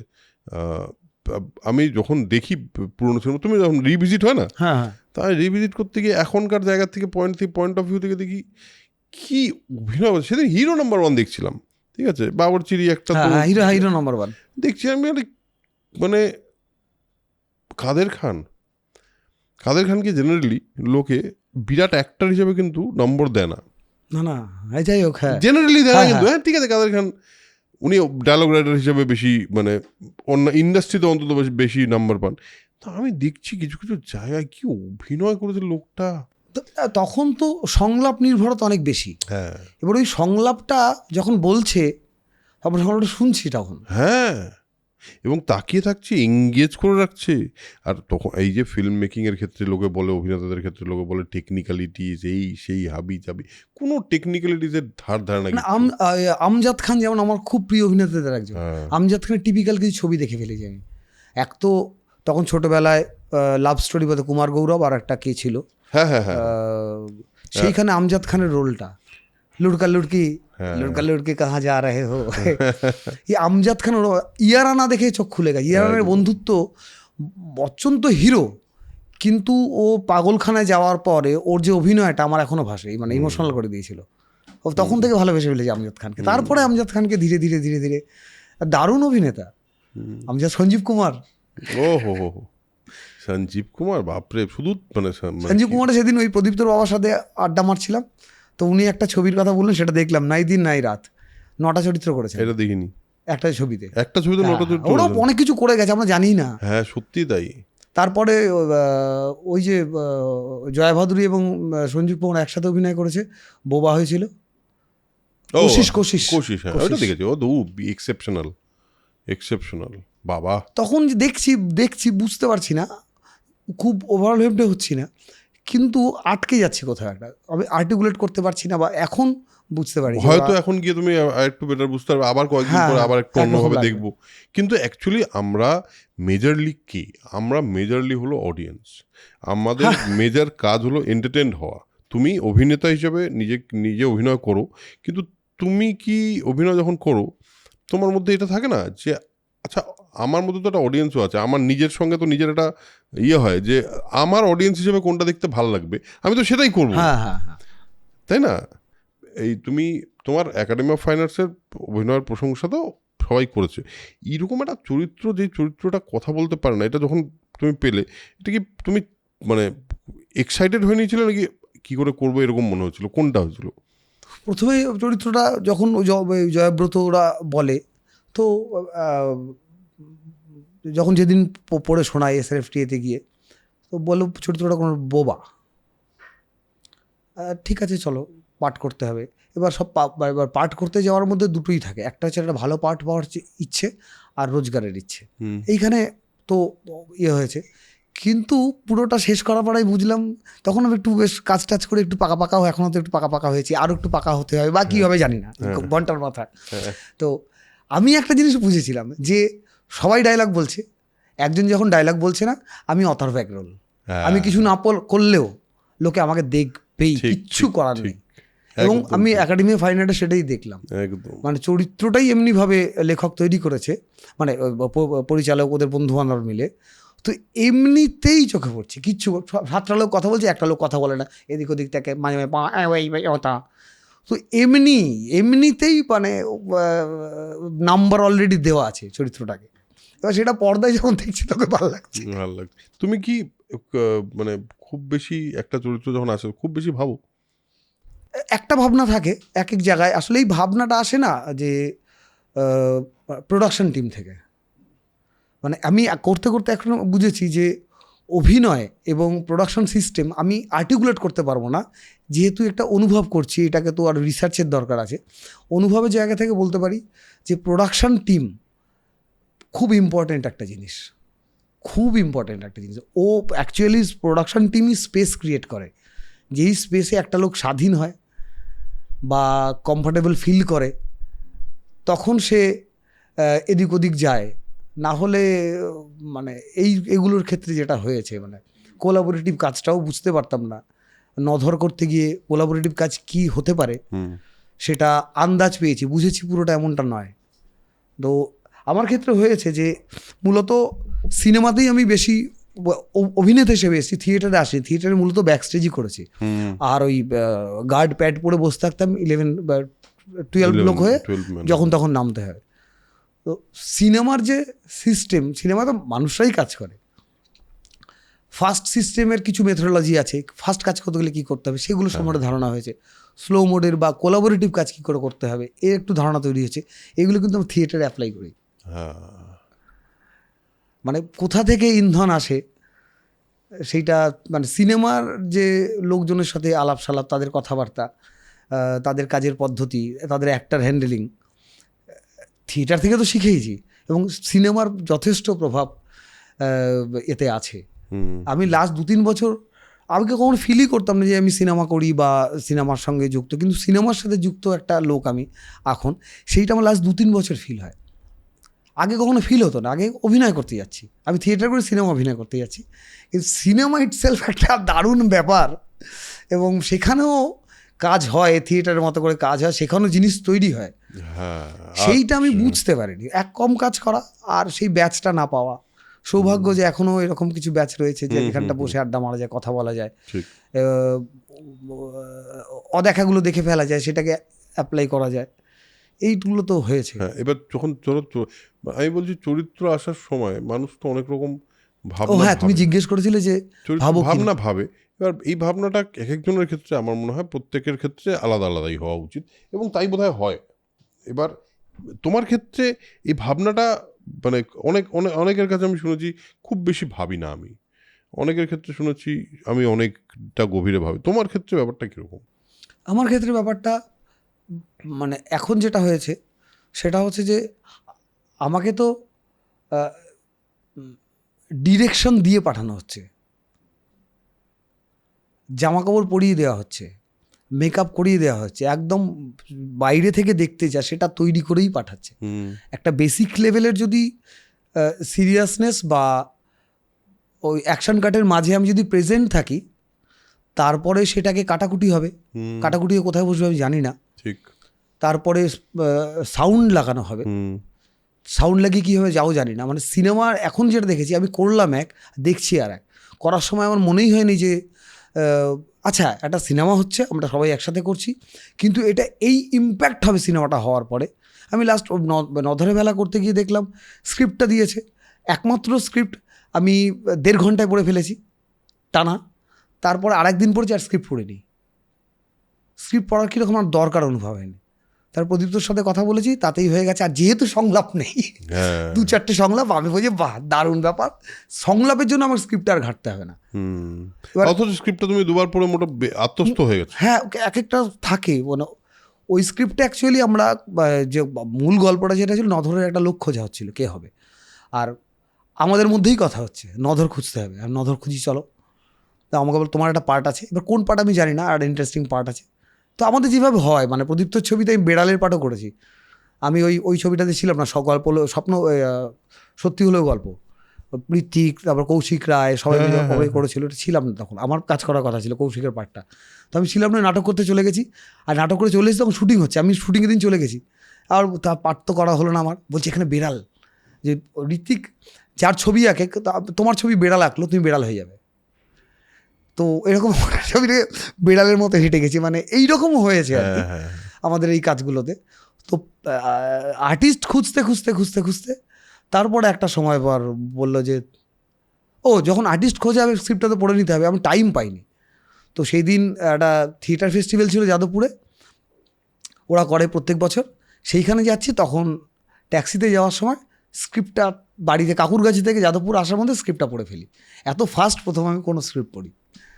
তারপরে কথা বলতে বলতে তারপরে একদিন ফোন করলো, অনেক খোঁজাখুঁজি হলো, আরও অনেক রেফারেন্স, মানে প্রচুর অভিনেতাদের যারা খুবই ওয়েল নোন অভিনেতা সব রেফারেন্সই এলো। অনেক খোঁজাখুঁজি হলো, তুমি একটা কাজ করো, 1-2-2.5 সময় আছে, যতটা পারো মোটাফোটা একটু হওয়ার দিকে থাকো, বাকিটা আমরা দেখে নিচ্ছি। আমি বুঝলাম যে পার্ট টাইম পেয়েছি। তখন এক্সপেকটেশন ছিল না, তারপরে এক্সপেকটেশন তৈরি হলো। এবং এই পার্টটাও তো মানে ট্রেলারটা হ্যাঁ, যতদূর বুঝেছি এটা অদ্ভুত চরিত্র তো। হ্যাঁ, তারপরেই তৈরি হলো এক্সপেকটেশনটা। তারপরে প্রদীপ্তর সাথে কথা হলো, কথা হতে হতে প্রদীপ্তর সাথে আমাদের কথাবার্তাগুলো কোনো খেয়েই থাকে না আসলে। যেদিন দেখা হলো বসে বললাম, রাত কাবার হয়ে গেল। এবার ও 4-5টা কথা বলে, আমি 4-5টা কথা বলি, ইনস্ট্যান্ট যে আমরা আমাদের কথা বুঝছি এমনটা নয়, কিন্তু শুটিং একসাথে করে করে আমরা বুঝে গেছি। ও এসে ওর বডি ল্যাঙ্গুয়েজই বুঝে যায়, মানে একজন কেউ বললো সিনটা কীরম, দুঃখ, এবার দুঃখ ওয়ার্ডটা শুধু দুঃখ নয়, দুঃখ বলার সময় ওর যা যা হয় সেটা আমরা বুঝে গেছি। তো সেইভাবে একটা এগোনো হয়। অন্যান্যদের ক্ষেত্রে হয় যে একটা থাকে যে রোলটা কি, রোলটার মানে এখন এসব কথা বলি আর কি, মানে ওই মোটিভটা কি সেইটা, আর বাকি তো ওখানে গিয়ে আমি তো জানি না কি হবে। নধরের বেলা যে এই যে আমরা ইম্প্যাক্ট নিয়ে কথা বলছিলাম, নধরের বেলা যে এই যে বিভিন্ন জায়গায় গিয়ে দেখানো হচ্ছে, একটা অন্যই মডেলে প্রদীপ্ত একটা জিনিস করছে, যে বিভিন্ন জায়গায় গিয়ে হল ভাড়া নিয়ে সেখানে সে সিনেমাটা দেখাচ্ছে, এটাও যে একটা মডেল হতে পারে, ইটস ভেরি ইন্সপায়ারিং, মানে খুবই ইন্সপায়ারিং। রিয়াকশনস যেটা বলছিলে, রিয়াকশনস কীরকম পাচ্ছ তুমি ওখানে? রিয়াকশান তো মোটামুটি হাউসফুল হয়ে যাচ্ছে, 2-1টা শো ছাড়া, মানে জেলার দিকেও। আর রিয়াকশান তো যেই রিয়াকশানটা খুব চোখে, লোকে এমনি ইয়াংরা খুবই পরিচিত লোকজনরা আসছে, তাদের খুব ভালো লাগছে। সে ভালো লাগার পেছনে আমাদের সকলের কাজ যেমন আছে, আমাদেরকে আগে থেকে ভালোবাসে, দুটোই মিলে আছে।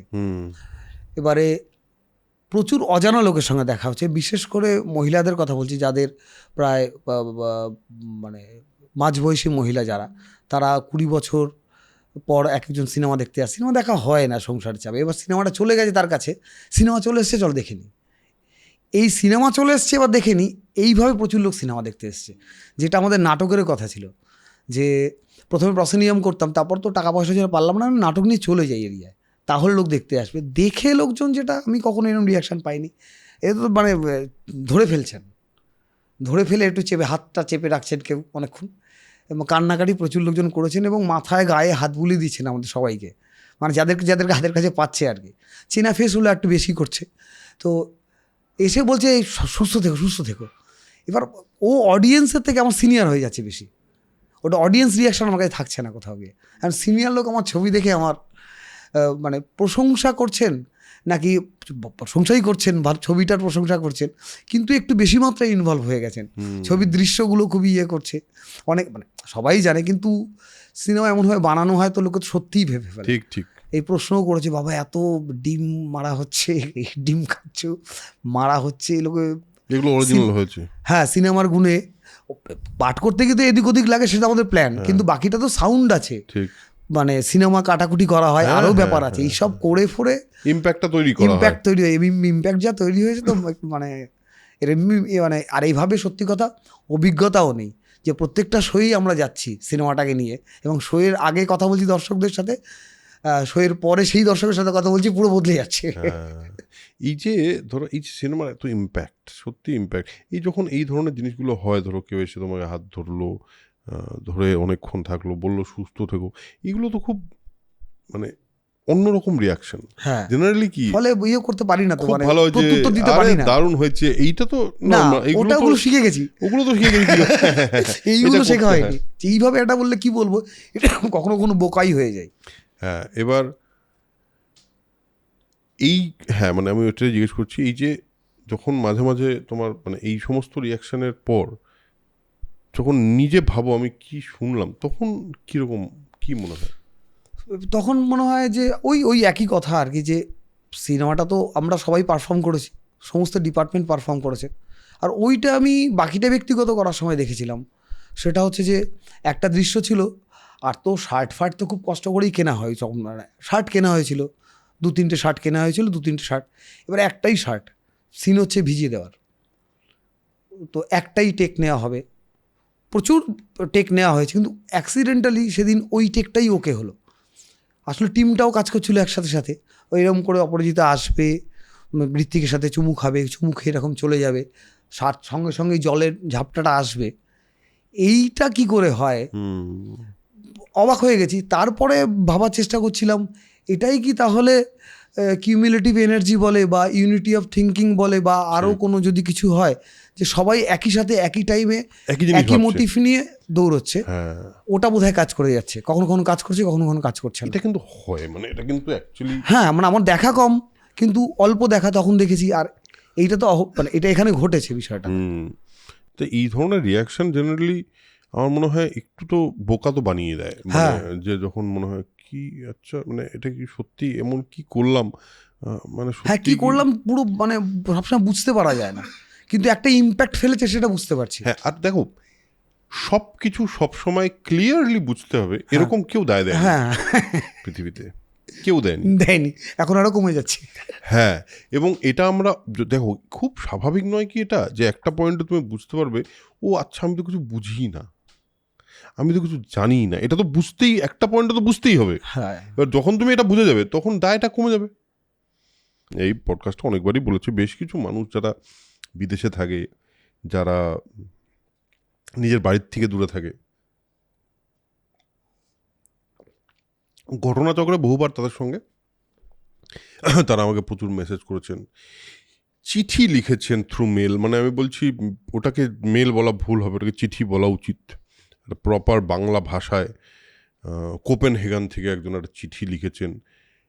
আমি বুঝতেই পারিনি যে কিভাবে কোথায় কোথায় কোন লাইফকে কিভাবে ইম্প্যাক্ট করে ফেলেছে আমার পডকাস্টটা, কারো কথা মানে আমার গেস্টদেরই কথা মেজরলি, কিভাবে যে কিভাবে ইম্প্যাক্ট কোথায় করে যায়, তখন না কিরকম একটা নাম লাগে, তখন মনে হয় যে আর কিছু ভাবতে ইচ্ছা করে না, তখন মনে হয় জাস্ট টেক দিস, মানে এই মোমেন্টটাকে একটুখানি রেখে দিই নিজের সঙ্গে, এটাই তো হওয়া উচিত।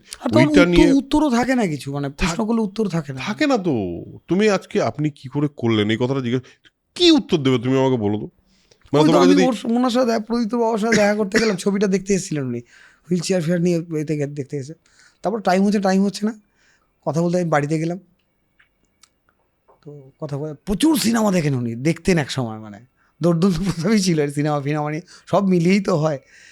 এবারে উনি আমাকে রেফার করেছিলেন সঞ্জীব কুমারের নাই দিন নাই রাত, তো থেকেই কথা বলছে, চা খাচ্ছি, মিষ্টি খাচ্ছি, আড্ডা হতে কী করে হলো, এবার এটা কী করে, এই প্রশ্নটা করলে আমার কাছে উত্তরও থাকে না, আমিও তখন বলেছি, মানে আমিও বুঝতে পারছি না, সেইটা চলেছে আর কি। তারপর দীর্ঘক্ষণ উনি কীভাবে হেঁটে বেড়াতেন গোটা কলকাতা, যখন কলকাতায় এসেছেন চাকরি করছেন, তখন লালবাজার চত্বরগুলো একরকম ছিল, মানে আমরা একটা বিষয় নিয়ে কথা বলতে গেছি, কিন্তু আমি ওনার চোখ দিয়ে লালবাজারটা কীরকম দেখতে ছিল, এবং হাঁটা, এই দীর্ঘ হাঁটার যে অভ্যেস মানুষের, মানে ওনার কাছে গাড়ি চাপার পয়সা নেই এমনটা নয়, কিন্তু হাঁটার একটা আলাদাই মজা। হ্যাঁ, মানে এই যে হাঁটো, হ্যাঁ, আমি এখন সকালবেলা হাঁটি রেগুলার, আর হাঁটাটা আছে এখনো। তুমি কতটা হেঁটেছো হাইয়েস্ট, মানে একসাথে ওরম হাঁটা বলতে আমি রঙ্গকর্মীর একটা নাটক দেখেছি, নাটকটা আমি মানে নামটা মনে হয় শোভাযাত্রা, শোভাযাত্রা দেখে তার কেটে গেছে। বলে ওখান থেকে চাটা খেয়ে আর কাউকেই আমার ভালো লাগছে না বন্ধু বান্ধব, আমি ওখান থেকে হাঁটতে হাঁটতে পার্ক সার্কাস হয়ে ওই রাস্তাটা কোনোদিন হাঁটিনি, একটু অচেনা অচেনা ঠেকছি, আমি বাড়ি চলে এলাম প্রথম দিন এতটা নাটক দেখে এতটা জার্নি করলাম প্রায় ঘন্টা দেড়েক হেঁটে, ওইটা আমায় খুব ইম্প্যাক্ট ফেলেছিল। তারপরে আম্মা আরিয়ান দেখলাম SRFTIতে, আম্মা আরিয়ানই তো জন আব্রাহামের মানে দেখে সিনেমাটা দেখেছি, সিনেমা যা লেগেছে, এটা একটা অনুভূতির কথা বলছি। শেষে ওই যে ফুল পড়ে না উপর থেকে, আমি ওই অডিটোরিয়াম থেকে বেরিয়েছি, দেখি ঝিরঝির করে বৃষ্টি হচ্ছে সন্ধ্যাবেলা, চলো একটু হাঁটি রুবি অবধি, তখন আমি বুঝে গেছি ব্যাপারটা ট্রিপটা। আমি এরকম হাঁটার কথা বললাম, এক সময় আমার ডান পাটা ভেঙে যায় একটা পয়েন্টে, ডান পায়ের পাতাটা, তো আমাকে ডাক্তার বলেছিল যে আপনি হাঁটতে পারবেন না। সামহাও আমি ওটা ঠিক করে ফেলেছি, হাইটে হোক এদিক ওদিক করে, ব্যাপারটা আমার কোনো এখন আর সমস্যা হয় না, বোঝেও না কেউ। কিন্তু তার আগে আমি ধরো চিতপুর থেকে টালিগঞ্জ, হাওড়া থেকে সাউথ সিটি, হাওড়া থেকে যাদবপুর আর কি, কলেজ স্ট্রিট থেকে বিজয়গড়, এই সমস্ত হাঁটা, হ্যাঁ এই সমস্ত হাঁটা আমার হাঁটলে কি হয় জানো, আমার হাঁটলে না মনে হয় সারা পৃথিবী, হাঁটাটা একটা অদ্ভুত মজার জিনিস। হ্যাঁ, দারুণ দারুণ, মানে তুমি হাঁটছো, পৃথিবীও কিন্তু আশেপাশে আছে, তো তুমি নিজের খেয়ালে তোমার বডি কোথায় কোন সিগন্যালে দাঁড়াতে হবে, কোথায় গাড়ি আসছে, কোথায় কি আসছে, সেগুলো অটোমেটিক্যালি করছে এবং জমে যাচ্ছে এক একটা জায়গায়, রকের ফাঁকে বসে যাচ্ছে একদম। আমি আর রাজা মিলে তো আমরা মানে তখন কম বয়স, রাজা আমার সিনিয়র ছিল, কিন্তু ও প্রথম দিনই এসে বলে দিয়েছে দাদা ফাদা আমাকে বলবে, নাম ধরেই ডাকবে, আমার 4-5 বছরের সিনিয়র। তো ওইটা ওর সাথে প্রচুর হেঁটেছি, ব্যাগে বোতলে মিশিয়ে নিয়ে, এবং 2 ঘন্টা 4 ঘন্টা ধরে। এই যে ওর মজা ছিল, বিভিন্ন রকম পেশায় ছিল, তো ও ওই নর্থের দিকটা ঘুরতাম আমরা, নর্থের দিক, তারপর হাঁটতে হাঁটতে আমরা শ্যামবাজার থেকে কুঠিঘাট চলে গেছি কালী পুজোর দিন। কালী পুজোর দিনে জয় সাহারা ওখানে রাজবাড়িগুলো আছে, ওখানে ব্যাক পাইপার বাজে এখনো, বলি হয় এবং ব্যাক পাইপার বাজে, এইগুলো তো ও আমাকে দেখিয়েছে। এবং বাড়িগুলোর হিস্ট্রি, নর্থের বাড়িগুলোর হচ্ছে বড় বাড়ি, হাফ রং করা নেই, অবাক হয়েছি, বলছে মামলা চলছে, শরিক। হ্যাঁ, এবারে এই যে হাঁটাটা, প্রচুর লোকজনের সাথে আলাপ হয়েছে, এই হয়েছে, এসব হাঁটাটা খুবই মজার ছিল, সেই সময় আরো বেশি মজার ছিল। এখন আমার আবার একা হাঁটতে, মানে একা হাঁটার আবার আলাদা ব্যাপার আছে। হ্যাঁ, একা হাঁটার আলাদা ব্যাপার আছে, ওই একা হাঁটা। হ্যাঁ, বন্ধুদের সঙ্গে হাঁটার আলাদা ব্যাপার আছে, বন্ধুদের সঙ্গে প্রচুর প্রেম করার হাঁটার আলাদা ব্যাপার আছে। হ্যাঁ, প্রেম করার হাঁটাটাও কিন্তু একটা আলাদা হাঁটা, ওটা প্রেমের, মানে ওটার মধ্যে একটা দেখবে তুমি সাইলেন্স থাকে অনেক সময়, হ্যাঁ সাইলেন্সই থাকে, এবং প্রচন্ড প্রিটেনশাস হয়ে থাকি, একদম প্রচন্ড, কি করা উচিত, হ্যাঁ এই মুহূর্তে উচিত অর্থে থাকে পুরোটা। উচিতটা কিন্তু খুব ডেঞ্জারাস ব্যাপার। আমরা কিন্তু সারা জীবন মোটামুটি বিভিন্ন পজিশনে আমরা এটাই ভাবতে থাকি আমাদের এই মুহূর্তে কি করা উচিত। এই ভাবনা তো কথাও ছিল না, আমি বলছি যে প্রেম করার সময় যে ওই ল্যান্ডলাইন ছিল, মানে যার সাথে আমার বিয়ে হয়েছে ফুলু আর কি, আমাদের ইয়ে হয় হচ্ছে তোমার, তখন আমি মাধ্যমিক দিয়েছি, উচ্চ মাধ্যমিক 97-এ ও মাধ্যমিক দিয়েছে, যাই হোক ওই হলো, কিন্তু ও পড়াতেই যেত, বসিরহাটে বাড়ি, ফোন সকালবেলা পড়াতে যেত, তখন ফোন করার সুযোগ ওই সময়, তো ঘুমোতাম ন্যাচারালি, ফোন এলে, আর তখন ফোন এলে আশেপাশে যাদের ফোন নেই তারাও ব্যবহার করতে পারতো, এরকম ছিল। তো তখন কি কথা হতো, এই সামান্য মানে কি কথা হবে বুঝতেও পারতাম না, কিন্তু ফোনটা এলে ধরতাম, একটু সাইলেন্স হতো, তারপরে কি কথা জিজ্ঞেস করবো বুঝতে পারতাম না, বাড়ির কথা জিজ্ঞেস করতাম, বাড়ির লোক কেমন আছে, বন্ধুদের কথা জিজ্ঞেস, কত নিজেদের কথা ঘোরা হচ্ছে না। হ্যাঁ, আর একটা ব্যাপার আছে সেই সময়, এখনকার দিনের ধরো প্রেমটার একটা নিজস্ব একটা ল্যাঙ্গুয়েজ তৈরি হচ্ছে, বুঝতেও পারতাম না তখন অত একটা, তখনকার প্রেমের ল্যাঙ্গুয়েজটা কিছুই ছিল না, কিন্তু সাইলেন্সটাই ল্যাঙ্গুয়েজ ছিল অ্যাকচুয়ালি। তো মানে সেই সময় আমার বন্ধু বান্ধব যারা প্রেম করেছে, আমি তোমার একটু পরেই, এবার যারা প্রেম করেছে তারা কি করতো, মানে তাদের, আমিও করেছি সেই সময়, তো লোকজন কথা কি বলবে এইটা নিয়ে কিন্তু মোটামুটি সবাই কনসার্ন ছিল। হ্যাঁ, মানে কি কথা বলবো, আজকের দিনে কিন্তু যারা এই ব্যাপারটা, তাদের কাছে কথা আছে অনেক, কেন তাদের কোনো বিষয় আছে, তাদের কাছে অনেক কিছু আজকে ট্রেন্ডিং টপিক নিয়ে তাদের কাছে কথা বলা, আমাদের সময় তো সেই সব না, ছিল না। অতটা ছিল না। আরেকটা ব্যাপার হলো যে বেশিরভাগ ক্ষেত্রে কিন্তু ওই সময়কার প্রেমে যে আমি তোমাকে খুব ভালোবাসি এই কথাটা বলার চলই ছিল না। ও আই লাভ ইউ তো এখনো মানে ওটা কালচারাল বিষয় কিনা বলে উঠতে পারি না।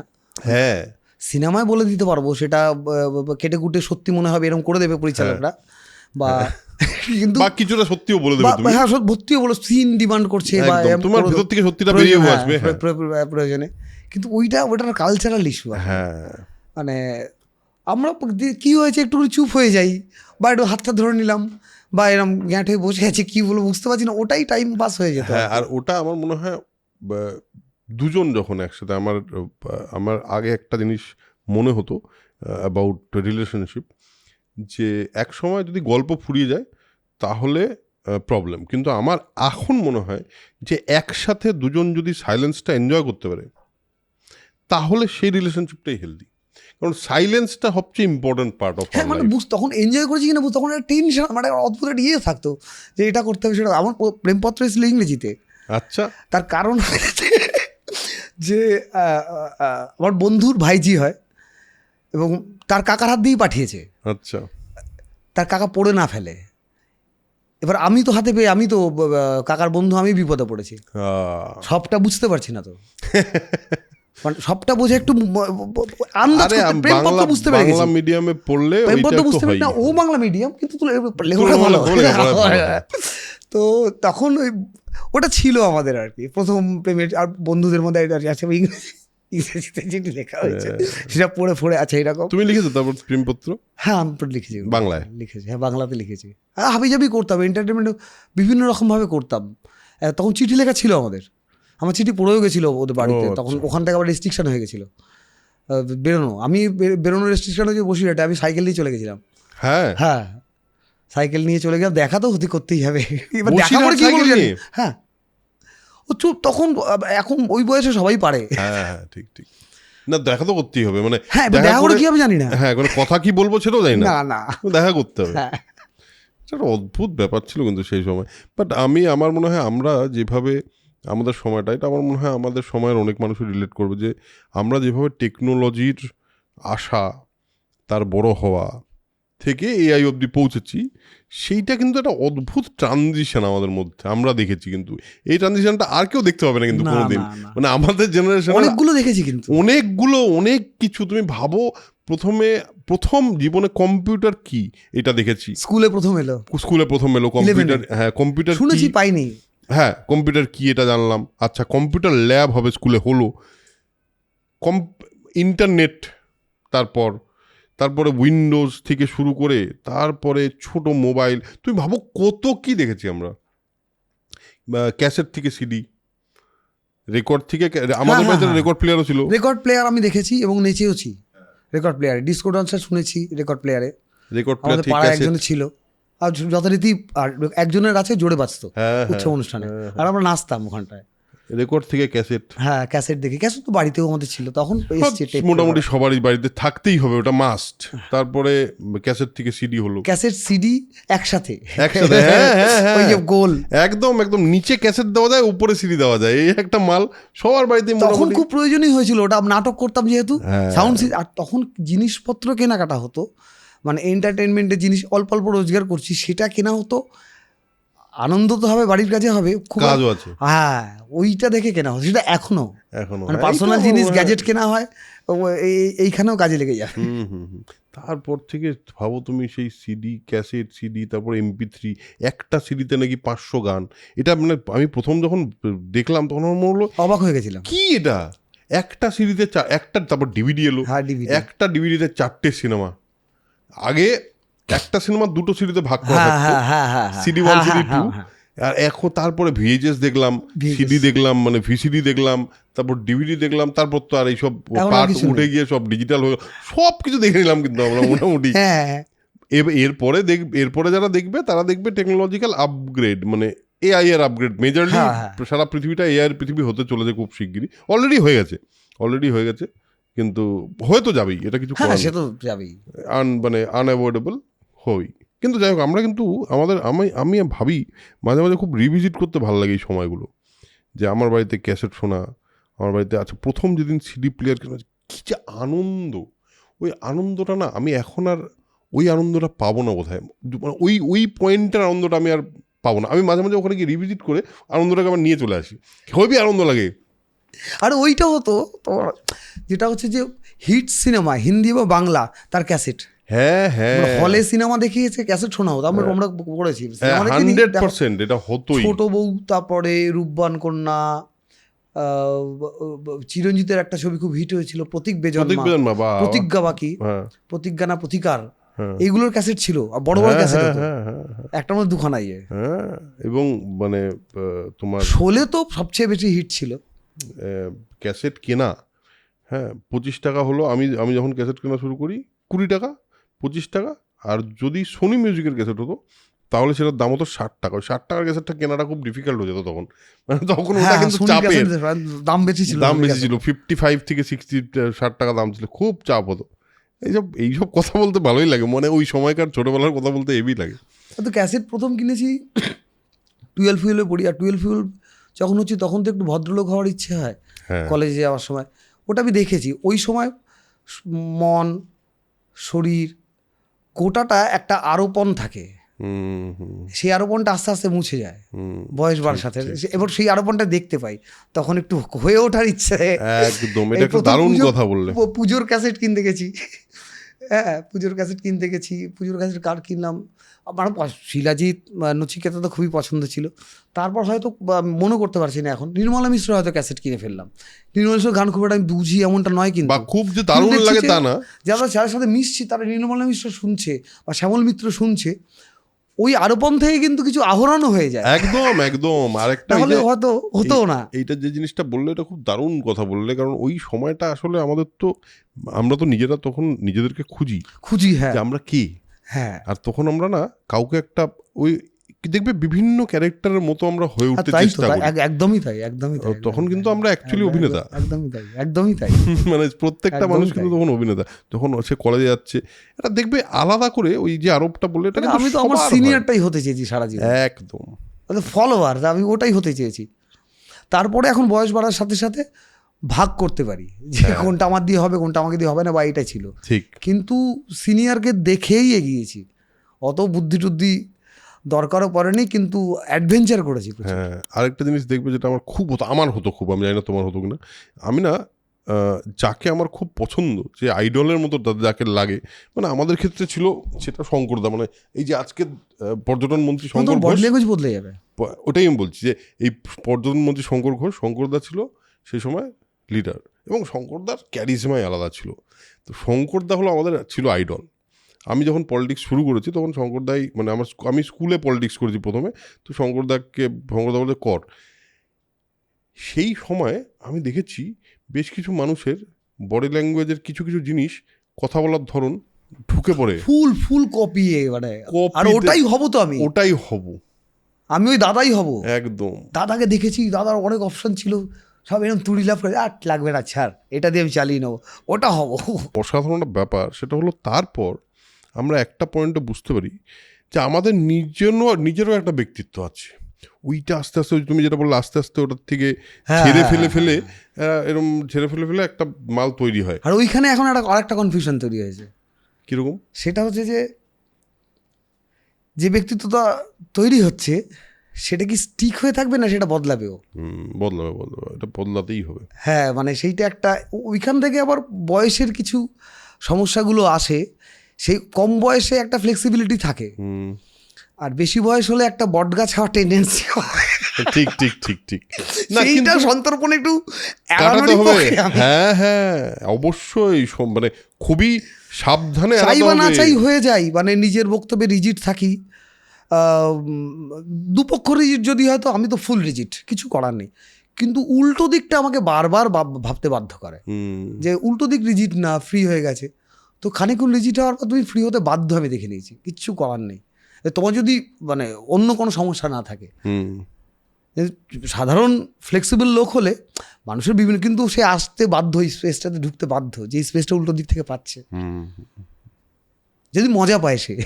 একদম একদম দেখো, মজাটা তো পেতেই হবে। আলটিমেটলি কি আমাদের জীবনের উদ্দেশ্য কি, আমি এটা সবাইকে বলি, খাই দাই গান গাই, মজা করতে হবে। মজাটা হলো আমাদের জীবনের কিন্তু প্রধান উদ্দেশ্য। খুবই খুবই খুবই জরুরি। এই যে যতই আমরা সিরিয়াস কথা বলি, যতই আমরা জীবন দর্শনের কথা বলি, আমি আমার স্টুডেন্টদেরকেও বলি, মানে আমার ওয়ার্কশপের ক্ষেত্রে আমি একটা অভিনয় ওয়ার্কশপ করাই, সেক্ষেত্রে আমি তাদেরকে বলি সব সিরিয়াস কথা হলো তো, তারপর বলি ফাইনালি কী করতে হবে জানিস তোদের, জীবনটাকে মজায় কাটাতে হবে। এই যে এত গম্ভীর গম্ভীর কথা বলে দিলাম, এইটা যদি তোর জীবন হয় সব সময় বসে ভাবছিস, হবে না। এই ভাবনাটাকেও মজাতেই নিতে হবে। ওই আমাদের এইটা খুব, আমার থেকে ছোট অনেকও, আমাদের দলের মিউজিশিয়ান, আর ও অন্যান্য জায়গায় ফ্রিল্যান্স কাজ করে, সৌভিক, টালিগঞ্জেই থাকে। সৌভিক ছোট অনেকটা, কিন্তু সৌভিকের প্রভাব আছে আমার উপরে। মজাটা করে কি করে। হ্যাঁ, এবং ওই আবারও ওইটা হয়, আগে ছিল সিনিয়রদের বডি ল্যাঙ্গুয়েজ আমার মধ্যে চলে আসছে, এখন জুনিয়রের বডি ল্যাঙ্গুয়েজ আমার মধ্যে চলে আসছে 100%। কারণ এখন তো আমরা জুনিয়র হতে চাই, আমরা তো আগে সিনিয়র হতে চাইতাম, কিন্তু উপায় নাই। ব্যাপারটা কি, ছোটবেলায় তুমি দেখতে কবে বড় হবো ভাবতা, তো সবাই ভাবতো, কিন্তু এখন কি হয় সেটা, আমরা তো তখন সিনিয়র হতে চাইতাম, এখন জুনিয়র হতে চাই, এটাই ব্যাপার। আরেকটা খুব ইম্পর্টেন্ট ব্যাপার আছে, সেটা হলো ধরো একটা আড্ডা, একটা কথোপকথন সবসময় না বিন্যস্ত হওয়ার দায় নেই তার, মানে সে একটা গোছানো হতে হবে সবসময়, সবকিছু আছে, বিশেষ প্রয়োজন হলো আলাদা ব্যাপার, এই টপিক, সেটা আমার বিশেষ প্রয়োজন হলো তো আলাদা। ধরো কোনো স্পেসিফিক ব্যাপারে সেটা বলতে বলা হয়েছে, তখন বিন্যস্তই হতে হবে, সেটা লেখা থাকতে হবে, সেটা করতে হবে, সেটা আলাদা। কিন্তু এই ধরনের আড্ডায় তুমি কি করে বিন্যস্ত করবে, একদম তুমি এই অবিন্যস্ততাই হলো এটার মজা। এবং আমি শিলুদার সঙ্গে, শিলাজিতের সঙ্গে একটা এপিসোড করেছিলাম, সেখানেও সেম। আর আমাদের মেজরলি আমি একটা জিনিস বলি তোমায়, ভাবনাগুলো কোনো দিন বিন্যস্ত নয়, কোনোদিন গোছানো নয়। হ্যাঁ, ও তো নিজের মতো এদিক ওদিক ঘুরতে থাকে। মানে আমরা যখন এখন কথা বলছি, এখন আমাদের মাথায় এইটা ওইটা, তোমার মাথায় কোন একটা টুক করে স্মৃতি, আমরা একটা স্মৃতিচারণ করলাম, টুক করে একটা স্মৃতি চলে আসছে, হঠাৎ করে একটা কলেজ সিনিয়র, আচ্ছা ওই মহিলাকেও দেখেছিলাম, দারুণ ছিল, ওই মেয়েটা খুব পছন্দ ছিল আমার, কিন্তু হলো না। এই যে বিভিন্ন কিছু তো আমাদের মধ্যে যখন তখন চলতে থাকে। এবার যদি এটাই আমাদের নেচার হয়, তাহলে আমার সামহাও মনে হয় যে এইটা অনেক বেশি নর্মাল এবং ন্যাচারাল। এই আড্ডাটা, এই ধরনের আড্ডা, যে আড্ডায় না তুমি দেখবে যদি বিন্যস্ত হতে যাও, অনেক কিছু তুমি ধরতে গিয়ে মিস করে যাবে। এটা তো হয়, মানে কিছু কিছু আড্ডার ক্ষেত্রে এরকম হয় যে কথা বলার পরে নিজের কথা দেখে বুঝতে পারি একটু বেশি বলেছি। হ্যাঁ, কিছু জায়গায় মনে হবে এটা না বললে হতো, এইটা না বললেও হতো, অতটাও স্বচ্ছ আমি নই যতটা নিয়ে দেখানোর চেষ্টা করেছি। তখন একটু মনে হয় যে আসলে এখন যেটা ইচ্ছে হয় যে কতটা ম্যাটার অফ ফ্যাক্ট থাকা যায়, মানে খুব আলাদা করে ইন্টারপ্রিট করারও দরকার নেই, কিন্তু ইন্টারপ্রিটেশন হবে, আমি চাই বা না চাই। তার কারণ আমিও একটা আর 5টা মানুষের মতো একটা লিভিং কম্পোনেন্ট, আমি চাই বা না চাই এতদিনের ইতিহাস তো ইন্টারপ্রিট করেই পাঠাবে, সেটা বুঝতে পারি বা না পারি। তো আলাদা করে তাহলে আমার আর ইন্টারপ্রিটেশনের দরকার কি, ওটা তো এমনিই হচ্ছে। বিশেষ প্রয়োজন হলো বিশেষ রোলের ক্ষেত্রে বা বিশেষ কাজের ক্ষেত্রে তখন হলো, না হলে কিন্তু তোমার কথা শুনে আমি আমার মতো করে বলি, আমার কথা শুনে তুমি তোমার মতো করেই বলো, সবাই তাই, একদম। ফলে ওটা আপনার থেকেই হয় ইন্টারপ্রিটেশনটা। হ্যাঁ, আরেকটা জিনিস হলো রিসিভার এন্ডে থাকার একটা খুব আনন্দ আছে। হ্যাঁ, মানে কি অনেক কিছু বলতে হবে, সেই প্রিটেনশনটা থাকে না, সে চাপটা থাকে না। আমার জন্য খুবই ভালো, আরো অনেকের জন্যই ভালো। আমি যেমন আমি তো রিসিভার এন্ডেই থাকি, কিন্তু কি হয় কোনো সময় কোনো আড্ডায়, যে আড্ডাটাই এমন জায়গায় চলে যায়, আজকে তোমার সঙ্গে এই আড্ডাটা এমন জায়গায় গেছে যেখানে অনেক কিছু আমারও শেয়ার করতে ইচ্ছে হচ্ছে তোমার সঙ্গে, মানে ব্যাপারটা আদান প্রদানের। হ্যাঁ, তাই তো বিষয়টা তো তাই। এবং জেনারেলি কি হয় যে আমি দেখেছিলাম, আমি একসময় অনেক জায়গাতেই দেখি যে একটু জোর করেও কিছু জিনিসকে বিন্যস্ত করার চেষ্টা করা হয়, যে সব কিছু একটু গোছানো থাকবে। এই জিনিস যদি একটু বের করতে পারি, মানে এই টপিকটা নিয়ে যদি কথা বলতে হয়, তাহলে 4টে রিল কেটে ভাইরাল হওয়া যাবে। এই ধরনের ইন্টেনশনে আমি সামহাও বিশ্বাসই করতে পারি না আজকাল। মানে সায়ন এই জায়গাটা রিল কাটবে ভালো হবে এটা বলে ঠিকই, কিন্তু সেটা আমি ইন্টেনশনালি কোনদিন করতে পারি না। আর আমার এটা না রিসেন্টলি আমার মধ্যে একটা যন্ত্রণা ক্রিয়েট করে, যে আচ্ছা তাহলে কি এটাই ঠিক যেটা আমি করছি, নাকি ওটাই ঠিক। আসলে তো ঠিক ভুল নেই, হ্যাঁ সেও নিজের জায়গা থেকে ঠিক, আমিও হয়তো নিজের জায়গা থেকে ঠিক। যাই হোক, আজকের আড্ডাটা কিন্তু একটা অন্যরকমই আড্ডা। তো আমি এক্সপেক্টই করেছিলাম তোমার সঙ্গে আড্ডাটা একটু আলাদাই হবে, এবং আমরা অ্যাকচুয়ালি কিন্তু খুব বেশি ওই যেটাকে জ্ঞান বা খুব বেশি কী বলবো ফিলোসফি এইসব নিয়ে না বলেও অ্যাকচুয়ালি আমরা কিন্তু লাইফ ফিলোসফির কথাই বললামই নেই। হ্যাঁ ওই তো বললাম যে আলাদা করে ইন্টারপ্রিট করার দরকার নেই, হ্যাঁ, ওর মতো যেটা করে- যেরকম আমাদের আড্ডা হচ্ছে, তো আমাদের আড্ডা আজকে এখানেই শেষ করবো, কারণ আমাদের আড্ডাটা আমার মনে হয় এমনিও চলতেই থাকবে। অমিতের সঙ্গে এমনি আলাপটা আমার হয়েছিল, তারপর আবার একটা নতুন করে আলাপ হলো আমাদের। হ্যাঁ আর আমার পডকাস্টে এটা আমার সঙ্গে জেনারেলি সব ক্ষেত্রেই হয়, যে মানুষটাই আমার পডকাস্টে হ্যাঁ, সে তো উল্টো দিকের লোকটার হয়। আমি তো তোমার একদম। থিয়েটার ওয়ার্কশপ রেগুলারলি করাচ্ছো, হ্যাঁ এইখানেও চলে যাচ্ছ নেচার অ্যান্ড মিউজিক নিয়ে কাজ করতে, হ্যাঁ তাহলে তো এটা তো আমি তোমার এখানে না বসলে আমি জানতে পারতাম না। রাইট। তো এই আর কি, আলাপটা হওয়াটাই আমার জন্য খুব ইম্পর্ট্যান্ট, জানো তো। আমার জন্য মনে হয় নতুন মানুষের পার্সপেক্টিভ শোনা, তাদের থেকে তারা কিভাবে দেখছে পৃথিবীটাকে। আমি আমার পৃথিবী আর তোমার পৃথিবী তো আলাদা আসলে। আমার চোখ দিয়ে যে পৃথিবীটা দেখতে পাই, সেখানে অমিত শাহ একজন অভিনেতা, তুমি তো দেখতে পাও না।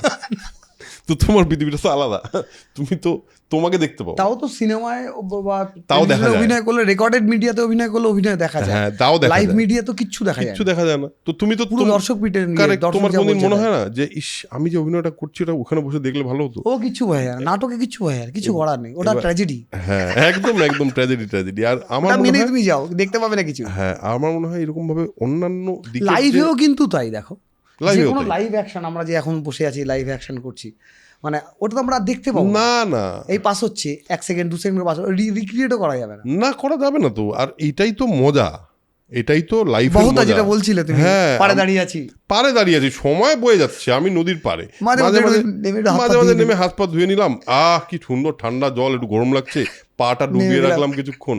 এইটুকুই তো আমাদের কাজ বলে আমার মনে হয়, এটাই মজা। তো হ্যাঁ, ওইটাতেও আলটিমেটলি খুব ভালো অভিজ্ঞতা হয়েছিল, নথরের একটা অভিজ্ঞতা, সেটা নদীতে ভাষাটা, আচ্ছা, আমি তো ওটা আমার দেখিনি কাছে খুব নদী। ডেডলি ছিল। নদীতে ভেসেছো তুমি? হ্যাঁ, কলার ভেলার মধ্যে আর চওড়া গঙ্গা নদীতে, প্রথমে তো প্রচণ্ড ভয়, তারপরে দুটো তুমি সাঁতার জানো? সাঁতার জানি, সাঁতার জান নদীর কাছে সাঁতার ফাতার আমার গঙ্গা তার মধ্যে, হ্যাঁ। ও হবে না, ওটা এক ধরনের নার্ভ লাগে, প্র্যাকটিস লাগে ও না। কিন্তু ওই সিনেমাকে ভালো লাগে, সিনেমার জন্য যা খুশি করা যায় সেইটা।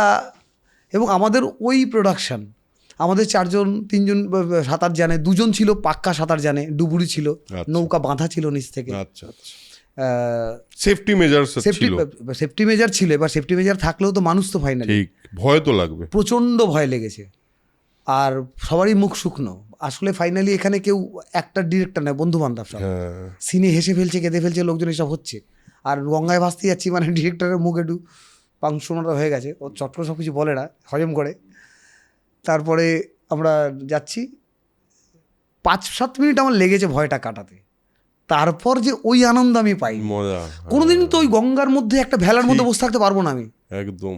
তারপরে যেটা হয়েছে, যেই শট শেষ হয়েছে, নৌকাটাকে এরকম টানা, মানে ভেলা থেকে নিচের দড়িটাও কাটতে হয়েছে, না শট নেওয়া যাবে না। 2টো দড়ি ছিল, একটা ছিল সিনে ছিল ভিজিবল দড়ি, যেটা কাটা হবে ছাড়িয়ে দেওয়া, আর একটা রিয়েল কাটা যাবে না, নিচে একটা অনেক নিচে একটা দড়ি ছিল, নিচে ইট বাঁধা, যাতে দড়িটা না ভেসে ওঠে।